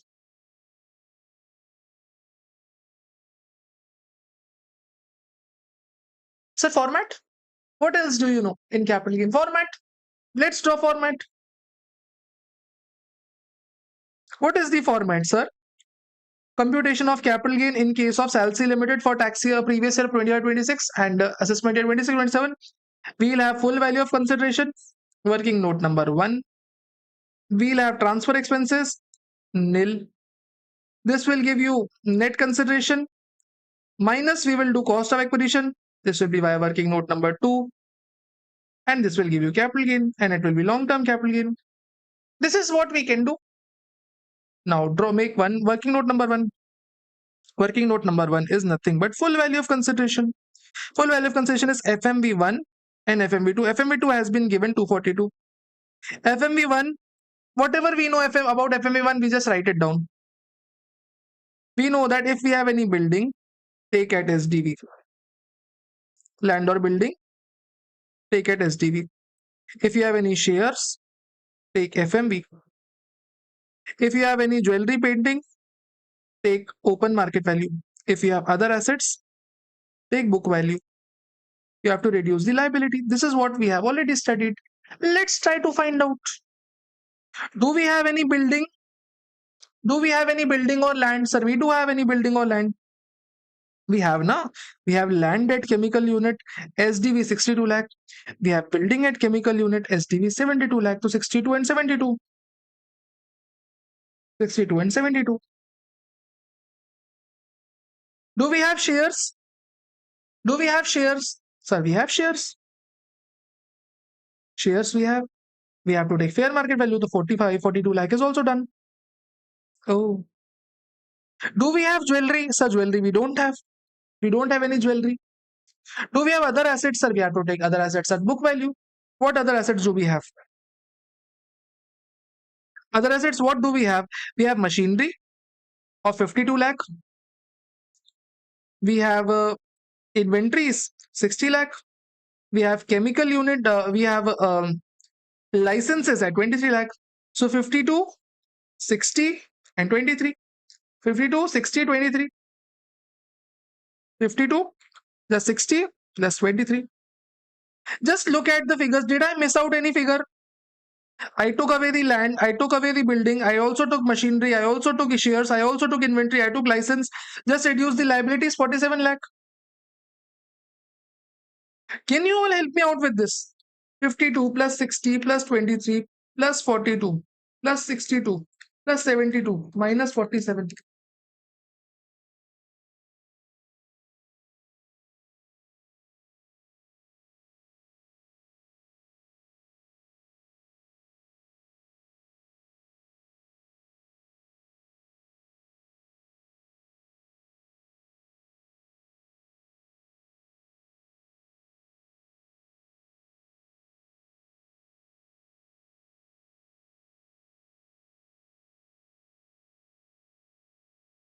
Got it?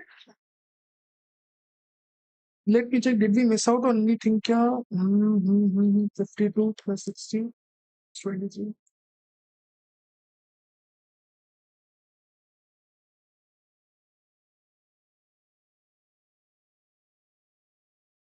264 is the figure we are arriving at. 264 is the figure we are arriving at. This is FMV2. Higher of 2 will be considered as full value of consideration. Just putting the data. 264. Net consideration is 264. Okay. Now working note number 2. Cost of acquisition. We have to calculate net worth. If we have any depreciable assets, take WDV. If you have any other assets, take book value. In this process, thoda sa we have to work thoda sa harder. How we have to work harder? First of all, now we need to remove this highlighted portion. Oops, sorry. This highlighted portion was to be removed. Just understand one by one. Just understand it one by one. Is land a depreciable asset? Is land a depreciable asset? Sir, land is not a depreciable asset. So we are going to take it at book value. Depreciable asset at WDV, other assets at book value. What is the book value of the land? Sir, book value of land is 70 lakh rupees, but it is appearing at revalued figures. So we will take at the original cost. Then we have building. Building is appearing at WDV only. So it is depreciable. We shall take it WDV only. Then we have a machinery as well. Machinery is appearing at WDV only. We shall take it as it is. We have investments as well. Investments are non-depreciable assets. So we shall take it at book value only. Book value is 35 lakh. We have inventories. Inventories are appearing. Inventories are actually non-depreciable. We shall take it at book value only. Licenses and franchises. This is important. Licenses were acquired on 1st April 2024 for rupees 23 lakh rupees. These are not appearing at depreciated value. So we might have to calculate figure. Depreciation for the current year would be 25% minus 25%. So 23 lakh minus 25% would give us information 17.25 lakh is the value as on 1st April 2025. So do we have to depreciate till the date of transfer? Right answer is no. We don't have to depreciate till the date of transfer. We depreciate only up to 1st April. We depreciate only up to 1st April. We do not depreciate for the date up to the date of transfer. Therefore, 17.25 lakh would be the amount of patent, and this will be the liability. So whatever I have highlighted in blues, whatever figures that I have highlighted in blue, if I total all of them and reduce that figure that I have highlighted in red, I will get the net worth of the unit. 50 plus 70 plus 52 plus 35 plus 60 plus 17.25 minus 47. We will arrive at net worth of 237.25. This is the amount of net worth. If we calculate the actual capital gain, 26.75 lakh will be the capital gain, and on this tax amount would be 12.5%. 3.3 lakh 34,375 plus 4% of education cess. Overall will be 347750. This will be the final tax amount applicable to us. Just tell me, with the given format that I have given, was it really a difficult question to deal with? Was it really a difficult question? Just tell me one thing. Was it really a difficult question? I personally think that slum sale is manageable. Only thing you required is practice and format. That's the only thing you require. If you have not practiced it, you might mess up in just trying as to where to start. If you have not practiced these types of question, you might Your hand might not even know where to start, when to start, which one to write first, where to make working notes, what was the actual provision, you might not even remember. But with one question in practice, now you will understand as to how to approach these type of questions. Got it? Sir, how does investment pertain to chemical unit? Because question specifically says investment in equity shares, chemical unit. Question specifically says it is in chemical unit.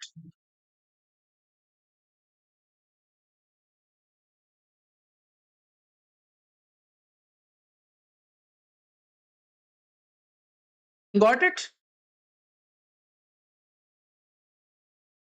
This was slum sale for you, dear friends. Second special case, a special case worth understanding, special case worth giving sufficient amount of time. Sir, how do we save taxes on account of slum sale? We shall discuss this later on. Third case, we don't have sufficient time to discuss. Fourth case also, liquidation we cannot discuss. Fifth case is good. Fifth special case say 50 AA. What does this fifth special case is? Listen carefully, it's a easy point. Lawmaker says that 50 AA is a section where government is going to prescribe certain securities on which, for whatever period you hold, capital gain will always be short term. Lawmakers are so serious, I mean, so insecure about saving, getting lesser taxes. They have created a section called 50 AA where they might notify any securities in future, and any capital gain under this section will be always short term capital gain. Always short term capital gain. Capital asset will be short term capital asset, capital gain will be short term capital gain. No 12.5% benefit would be given, 12.5% tax rate benefit would be given. Sir, what are these securities? They have prescribed three securities. First of all is market linked debentures, second is specified mutual fund, and third is unlisted bonds and debentures. These three securities they have mentioned under 50 AA. Now, what are market linked debentures? Understand. For example, we have Lokesh with us. I said, Lokesh, can you give me money? I was with heavy heart. I was asking money from Lokesh. Lokesh sir, are, sir, please don't do that way. What money you want? I said, Lokesh, 1 crore rupees. Lokesh says, okay, sir, this is the blank check. If you want to fill 3 crore, 5 crore, whatever you want, just take it. I said, Lokesh, thank you so much. I was just going away. And Lokesh said, sir, wait, what about interest? I was like, what? You will ask interest from me? You will ask interest from me? Lokesh says, sir, business is business, na? Personal relations are personal relation. You also took fees. Of course, that's true. If you have not enrolled, then you should enroll it. If you have not given the fees, then please give fees soon. Now, I offered Lokesh interest of rupees 8% of 8% per annum. Lokesh says, no, sir, no. I don't want this 8%. Chee, poor people want these type of interest. Poor people. I am not poor. I am rich. I want better interest. I offered some adventurous interest to Lokesh. Want to know what it is? Do you want to know? I offered Lokesh that whatever Nifty will grow in next year, I'll pay you 1.2 times more than that. For example, Lokesh gave me 1 crore rupees. I said, whatever Nifty will grow, I will pay you 1.2 times the Nifty growth. If Nifty grew by 10%, I will pay you 12%. If Nifty grows by 15%, I'll pay you 18%. If Nifty grows by 20%, I'll pay you 24%. If Nifty grows by 100%, I'll pay you 120%. If Nifty grows by 200%, I'll pay you 240%. If Nifty grows by 0, I'll pay you 0. If Nifty reduces, if it grows by minus 12%, I'll also pay you 0. Again 0, of course, minus. I'll not take interest from him now. If Nifty has downfall, I'll not take money from Lokesh. It's just that I'll not pay him interest. Okay? So what adventurous interest it is. Lokesh agreed. This is market linked debentures.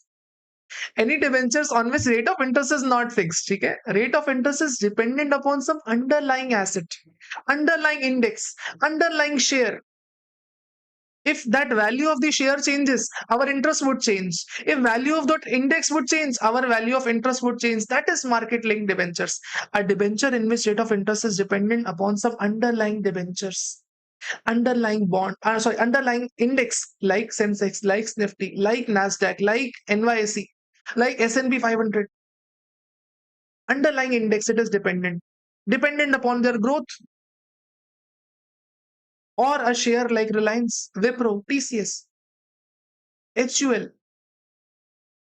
Rate of interest is not fixed. Rate of interest is dependent upon some underlying asset. That is what we call market linked debentures. Perfect, sir. Perfect, sir. A security where underlying component is in the form of debt securities, where returns are linked to a market return or underlying index or securities. Now, what is the second asset that has been notified in this list is specified mutual fund. Now, any mutual fund issued on or after 1st April 2023. What did I say? Any mutual fund issued on or after 1st April 2023 will fall under this category. What is this cat? What is the special? What is so special about this category? Lawmaker says that if mutual fund have been issued after 1st April 2023, and mutual fund is such that only up to 35% or less than 35% of the money now are invested in equity shares of domestic company. That means 65% or more exposure is into debt. 65% or more exposure is it to debt securities. Such mutual fund are called specified mutual fund. We can call it debt oriented mutual fund, but debt oriented mutual fund is a holistically bigger concept. We are calling it specified mutual fund, a mutual fund in which less than 35% of the money are invested in equity shares. That means 65% or more is invested in debt. Fair enough, sir, fair enough. Third thing, the best of all, unlisted bonds and debentures, capital gain arising out of the transfer redemption of the bonds which are not listed on recognized stock exchange is covered here. Now, what the point is? Lawmaker says if you have any bonds or debentures which are not listed, unlisted bonds and debentures, if they are either redeemed, they are matured, they are transferred, whatever capital gain arises, it shall be short-term capital gain. Short-term capital gain. Here is an important bulletin. You have to mention it out. I cannot personally type that thing in book, but it is worth noting. First of all, put double star to this, because if this is being asked in exam, now you might not even remember this provision. If a question is asked, you might not even remember this question. It is possible. Therefore, double star this unlisted bonds and debentures, because it is a common terminology. We tend to forget that it falls under 50AA. That's first thing. Second thing, this provision is not applicable to NR taxation. I don't know why ICI is obsessed with NR taxation. That if they ask the questions in NR taxation, they mention that bonds are being sold. And nowhere it is mentioned that bonds are listed. Nowhere it is mentioned that bonds are listed. They never treated 50AA. They always treat it under different sections, their respective sections, whatever sections they follow. But in NR taxation, I don't know if 50AA is not followed by ICI. So just mention it down, not applicable to NR taxation, or I can make you write in the other sense. ICAI in NR taxation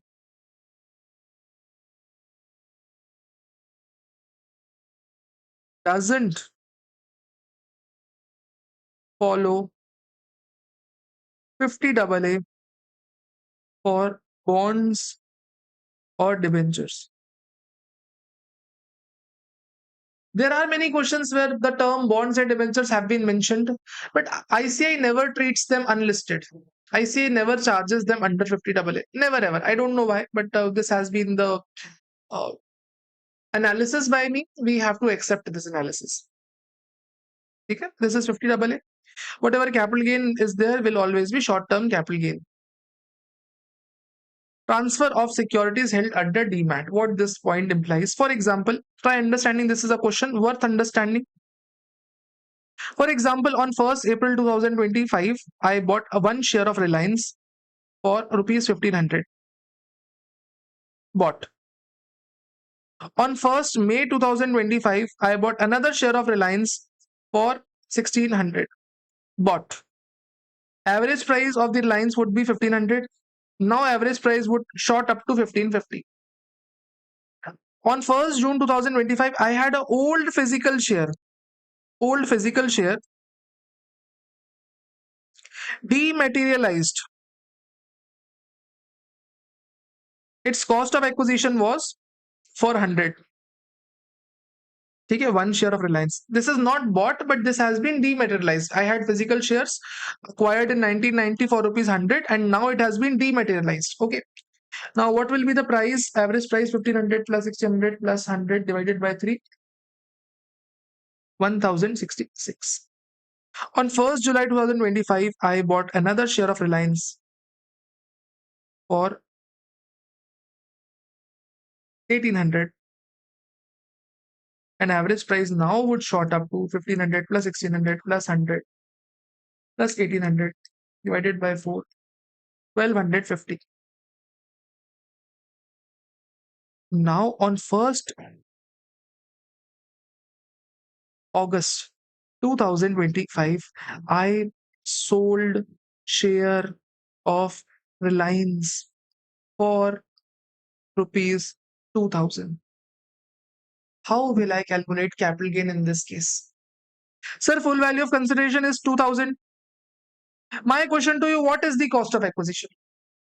Should I take the last price 1800? Should I take the average price of 1250? Should I take the first share of the demat, first share that is 1500?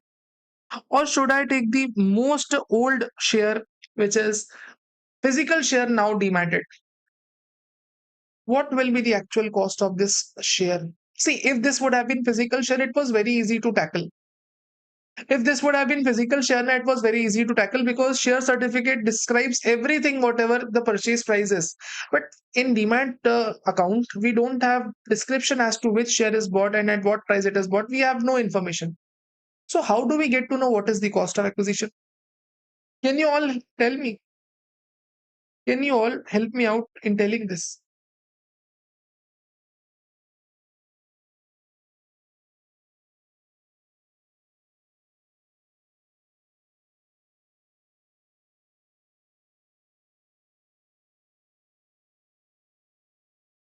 What will be the cost of acquisition out of the four? Sir, whenever securities are held under demat, we always follow. Of course, not always. We always follow. Actually, we do not follow, first of all, the LIFO method. Last in, first out method is never followed, first of all. Second thing, this old physical share is also not relevant because even though we have purchased it first, but the date of entry into demat is important, really important. Therefore, 100 is not important. We are left with two choices. Either we can take average price or we can take the first price. Lawmakers take the first price. First in, first out method is follow. First in, first out method is follow. 1500 is taken as cost of acquisition. There is a logic for that. There is a logic for that. There is logic for following FIFO. Why FIFO is followed? There is clear-cut logic to that. Why I am saying that? Understand this. For example, I have one share acquired in 2001 for 10 rupees. In 2026, I want to sell that share and share prices, say for example 20,000 rupees. Share price is 20,000 rupees. Now I am worried that capital gain would be applicable in my hands. Capital gain would be applicable in my hands. Capital gain would be applicable in my hands. So what I did, you know what? What I did just before 2 or 3 days before transfer, I bought 100 shares. I bought 100 shares and price was nearly 20,000 only at that point of time. Or I should say I bought 99 shares. I bought 99 more shares for rupees 20,000. So what would be my cost of acquisition into 99? 19 lakh 80,000 plus average price. If you want to take out, now take average price plus 10 rupees.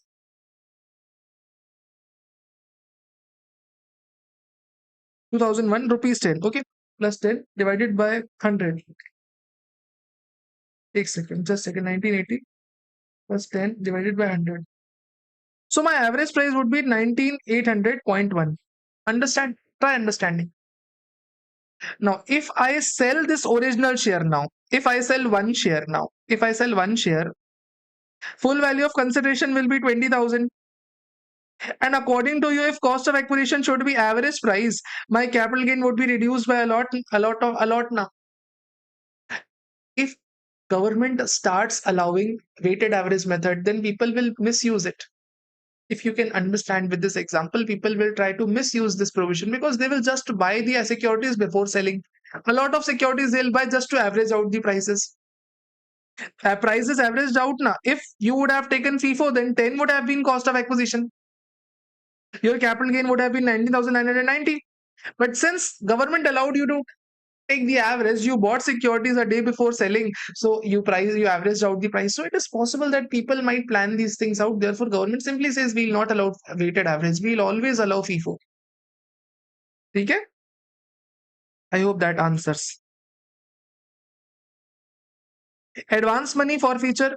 See, if you want to sell your house, people give you token money for that. Okay. Now that token money is called advance money. Sometimes people do not buy a house ultimately, so you forfeit those advance money. You forfeit that advance money. Now, in case you forfeit that advance money, lawmaker says as of now such advance money is taxable. After Modi ji coming into picture, after Modi ji coming into picture with effect from 1st April 2014, Modi ji came into picture on I guess May 2014. But assuming nearby when Modi ji came into picture, since then advance money has been taxable under IFOS. What used to happen if advance money was received before Modi is coming into picture? Then what used to happen? So advance money forfeiture was taxable under IFOS. Sorry, it was reduced from cost of acquisition. What does that mean? Let me take an example to illustrate. Understand this concept really well. I'm going to use this concept a lot tomorrow or day after tomorrow. In multiple questions, I'm going to use this concept. So make sure you are equipped with this concept. Okay. Now, for example, in 2001, I bought the property for 20 lakh rupees. In 2008, I received advance money for 1 lakh rupees and the person did not purchase the house and ultimately I forfeited this advance money. In 2026, I am selling this house for 60 lakh rupees. So how will my calculation go? 60 lakh will be full value of consideration. Cost of acquisition will be 20 lakh. But since advance money has been forfeited, my 1 lakh will be reduced and 19 lakh will be given to me as cost of acquisition. So 41 lakh will be 41. Yes, 41 lakh will be my capital gain amount.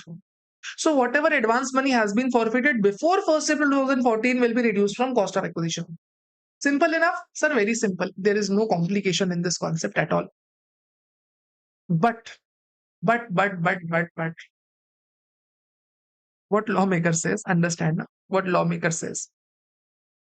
If advance money has been forfeited by you and you only sell the house, then cost of acquisition will be reduced for the purpose of cost of acquisition shall be reduced by the advance money forfeiture. In this case, it is assumed that Rahul only purchased the house. Rahul only forfeited the advance money and Rahul is only selling the house. So whatever advance money forfeiture was reduced from cost of acquisition. This is correctly done. But sir, what if in 2008 I forfeited the advance money? I gifted this house to my wife. Gifted house to my sister, say. I have gifted this house to my sister. In 2026, my sister is selling the house. Full value of consideration for her would be 60 lakh. Cost of acquisition for her would be my cost of acquisition as we have discussed in the morning. Her cost of acquisition would be my cost of acquisition because she has got it free of cost. So it would be my cost of acquisition. So my cost of acquisition is 20 lakh. Whether we are going to reduce the advance money forfeiture, here we will not reduce the advance money forfeiture because my sister has not forfeited advance money. I have forfeited. So in this case, if sister is selling the house, her cost is 20, her capital gain would be 40 lakh. Did you understand this concept or not? What did I say? First of all, if advance money is forfeited after 1st April 2014, after Modi ji coming into power, then in that case, what would happen? Sir, it would be simply taxed under IFOS. But if any advance money is already forfeited before 1st April 2014, sir, we have to reduce it from cost of asset. But sir, if advance money was forfeited by us, we gifted this house to somebody, we gave this house to somebody, then in that case, advance money will not be reduced from cost, and that is what completes your fifth special case. Come on to the chart from which we started off in the morning. We started off in the morning with the computation purpose. We actually started off with period of holding and rural agriculture land, understood basics, understood full value of concession, understood cost of acquisition in different cases, understood part 2 ULIP taxation. We understood slum sale and also solved the question. We did 50 AA, we did advance money forfeiture, we did demat securities. I believe that's all from my side today. We shall meet on Monday next time. On Monday, we shall start off with a really very important discussion of 45.4 and 9B. These are two topics worth understanding, worth given your attention, and worth a examination point of view as well. So tomorrow we'll not have class. We'll have class on Monday. On Monday, we shall start with 45.4 9B. Then we shall move on to exemptions. Then we shall move on to tax rates. And majority chunk of the chapter we shall cover on the Monday. Stay present on Mondays. If you have not enrolled, kindly consider enrolling, because the early you enroll, the early you will be given access to the app, so that whenever we switch to app, now you have the access of watching the classes immediately. None of your classes are missed out. If you are liking the content now, I would personally request you to like the video once. Do drop a comment once the video is over. Now drop a comment so that people can make inference from your comment and even subscribe to the classes as well. If you have any friends who want to cover DT in this manner, in this lively environment, in this enjoyable environment, and till now in two lectures, you must have understood that DT can be simplified as well. Simplified, and uh, it can be easy as well. Okay, DT is not that complicated. In just 3 days, we'll complete capital gain, and you'll understand that it is actually easy. So in that case, now, if you have somebody who is looking for classes, you can definitely share these classes with them as well. At last, if you have any doubt, you can anytime ask me. I'm always available on Telegram. See you guys on Monday with same energy, excitement, enthusiasm. Love you all. You all have been wonderful, wonderful students. And yes, of course, the DPQ that was pending, we shall solve it a day before, or I'll share you with you on Telegram group only. Don't worry about that. Okay? See you guys on Monday on the same time, 6 a.m. live with same energy, excitement, enthusiasm. And what else? Nothing. Just enjoy. Today we are not giving you any DPQs. We have not studied anything for which we can give you DPQ. But yes, tomorrow on next working day, we'll have multiple questions, 2 or 3 questions I'll give you as practice question. Once we are done with that, we'll be in a position to complete the chapter as well. On most probably on Wednesday, we'll end up the entire capital gain chapter. Signing off. See Rahul Satija.